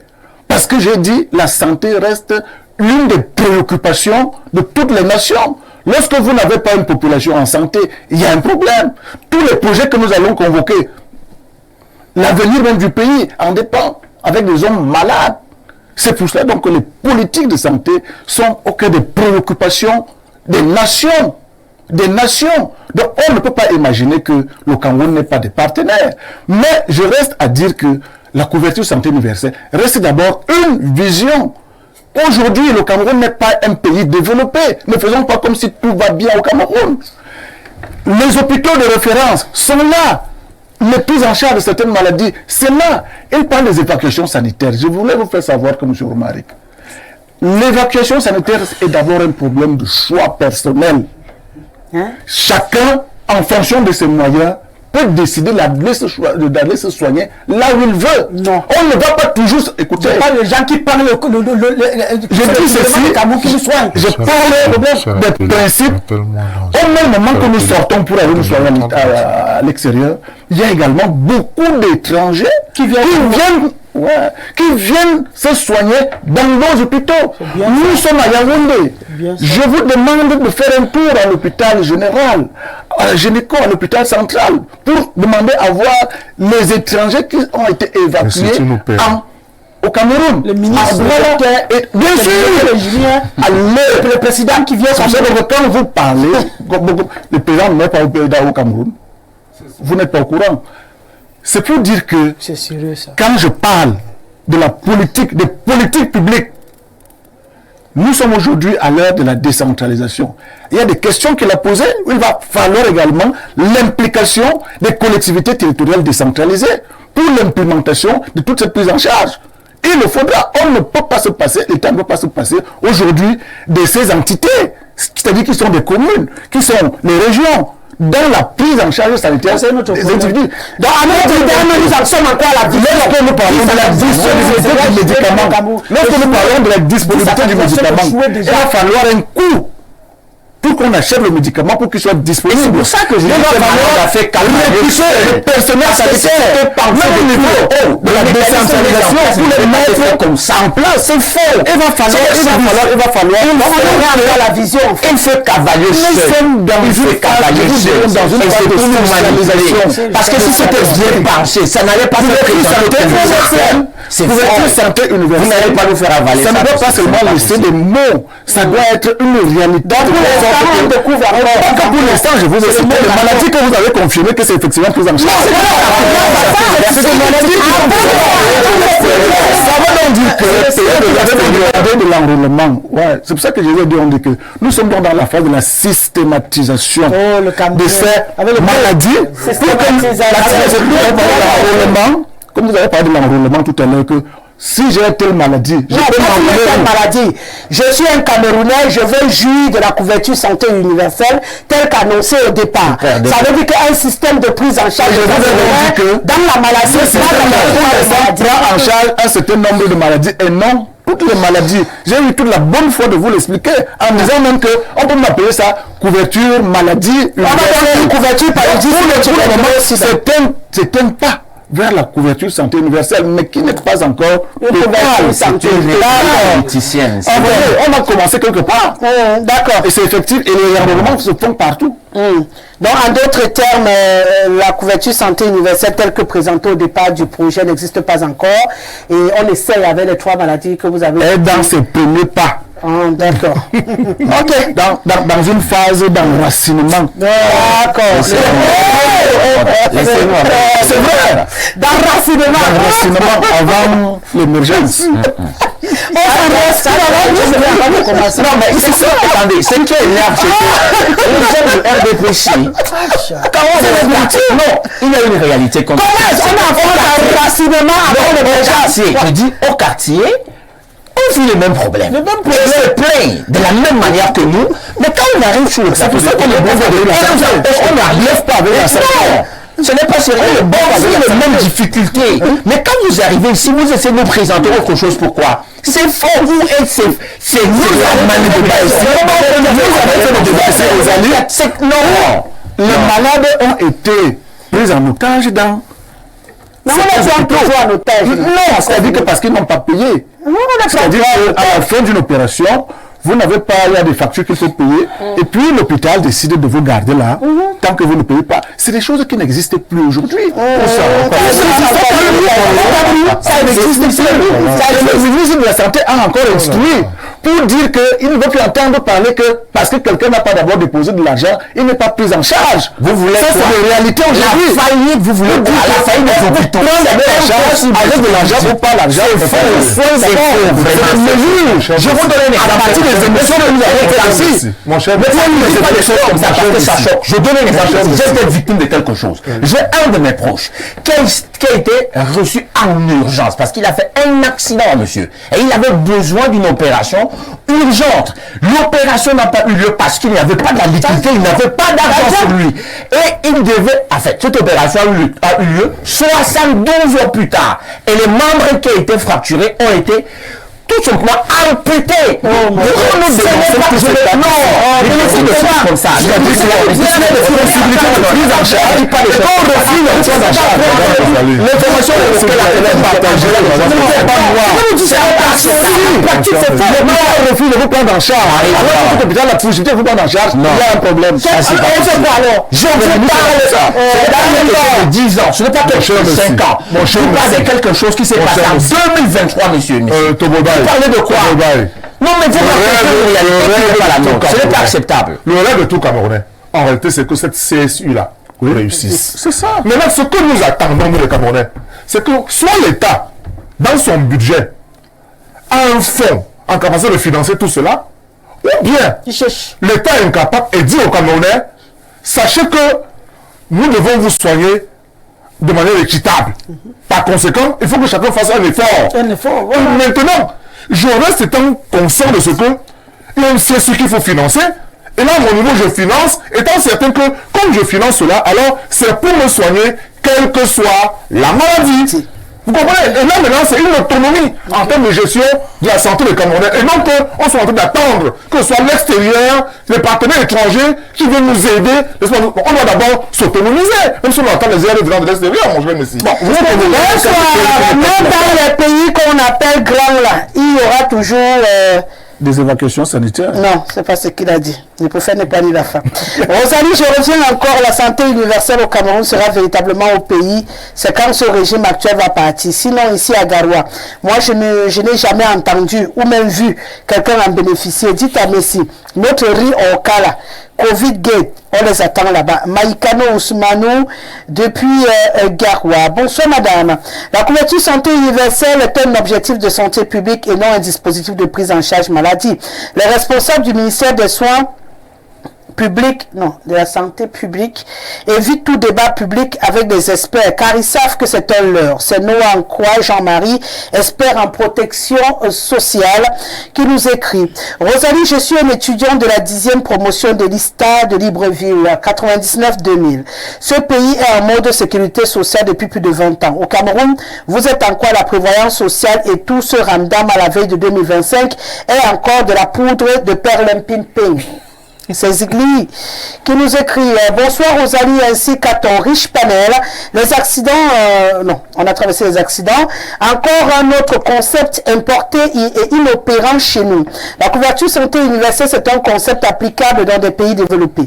Nous avons encore des tares élémentaires chez nous, l'absence d'eau potable, l'absence d'électricité, la gestion des ordures, la pauvreté. Une solution pour notre santé serait d'améliorer d'abord l'offre de santé en faisant la promotion des produits naturels et notre pharmacopée traditionnelle. C'est Pris depuis Bafang qui nous écrit. Allez, 250, c'est le Rwanda. Bonsoir, belle émission comme toujours. Monstrez ceci à Monsieur Messi. Monsieur Messi verra votre vidéo après l'émission. Penser la politique sanitaire dans mon triangle est un véritable serpent de mer du fait d'un plateau technique inexistant. La précarité ambiante que vivent les populations, les conditions drastiques et salariales du travail, cette couverture ne saurait réchauffer bon nombre de compatriotes. Ainsi donc, quand le médecin passe, le malade trépasse. Cette couverture santé universelle est un véritable vaudou du fait que nous ne maîtrisons pas le nombre même de la population. C'est Massok Thomas qui nous écrit. Bonsoir, bonne émission ce soir. La couverture santé universelle n'est pas effective au Cameroun. Même le paludisme qui semblait être gratuit il y a 20 ans ne l'est plus aujourd'hui. C'est de l'illusion qu'on vend aux Camerounais. Michel depuis Magda. Mais s'il prend les Camerounais pour des bêtes, hein. On n'est pas bêtes. Bonsoir Rosalie et le grand soir. Tout le budget du Cameroun ne serait pas suffisant pour une CSU au Cameroun. Pour le monsieur d'expression anglaise, do you think if we build a general hospital in Tibati, that will be useful? For our many people to receive 20 people a day. Le seul qui parle un peu bien, c'est le monsieur en veste. Il sait un peu de quoi il parle. Le monsieur du RDP, cela parle aussi de la réalité. 242, c'est le Congo-Brazzaville. Bonsoir Rosalie, on n'attend plus rien du RDPC, car nous qui sommes nés en 90, nous n'avons jamais rien bénéficié de ce régime RDPC. Issa Bouambo, qui nous écrit depuis la Guinée. Bonsoir madame la journaliste, le père là est toujours hors sujet. Moi, je t'ai dit ça depuis. Il défend son intérêt, ce monsieur. Il est dans sa posture. Nous, le bas peuple, souffre énormément. Il vient se placer sur les médias pour nous raconter Dieu vous voit. Continuez à torturer les Camerounais. Vos enfants vont payer cher tout ce que vous êtes en train de nous faire. Pardon Rosalie, dis au monsieur Messila qu'il aille en psychiatrie, il va voir. Sinon, il risque de commencer à nous dire des choses incroyables sur ce plateau Rigaud depuis PK12. Bonsoir Rosalie. La semaine... Oh là là... Bon, je ne peux pas sauver tout le monde. Hein. Je sais que c'est un rendez-vous. Bonsoir la Rose. Et à tout ton panel, vraiment, dans des pays sérieux, on ne parle plus de santé universelle. Il n'y a que le Cameroun. Tuberculose, le sida, le paludisme se traitent gratuitement depuis plus de 30 ans. Que le ministre de la Santé continue à distraire les Camerounais. Rendez-vous en 2025, le pygmée de l'Est. Merci Émile Messi, merci au président Jean-Colin Sunday Foussokan, le temps passe vite. Hein. Demain, on parlera à coup sûr uniquement de politique sur ce plateau. Merci à toi Richard Tobolbaï. C'est quoi, tu voulais parler de politique? Non, ça va. Si tu voulais, je te ramène demain. Hein.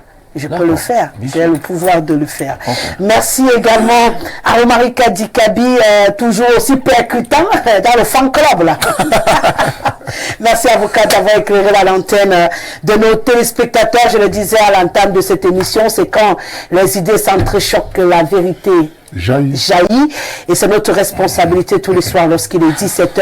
On a accompli notre mission. Demain sera un autre jour. On sera là dès qu'il sera 17h.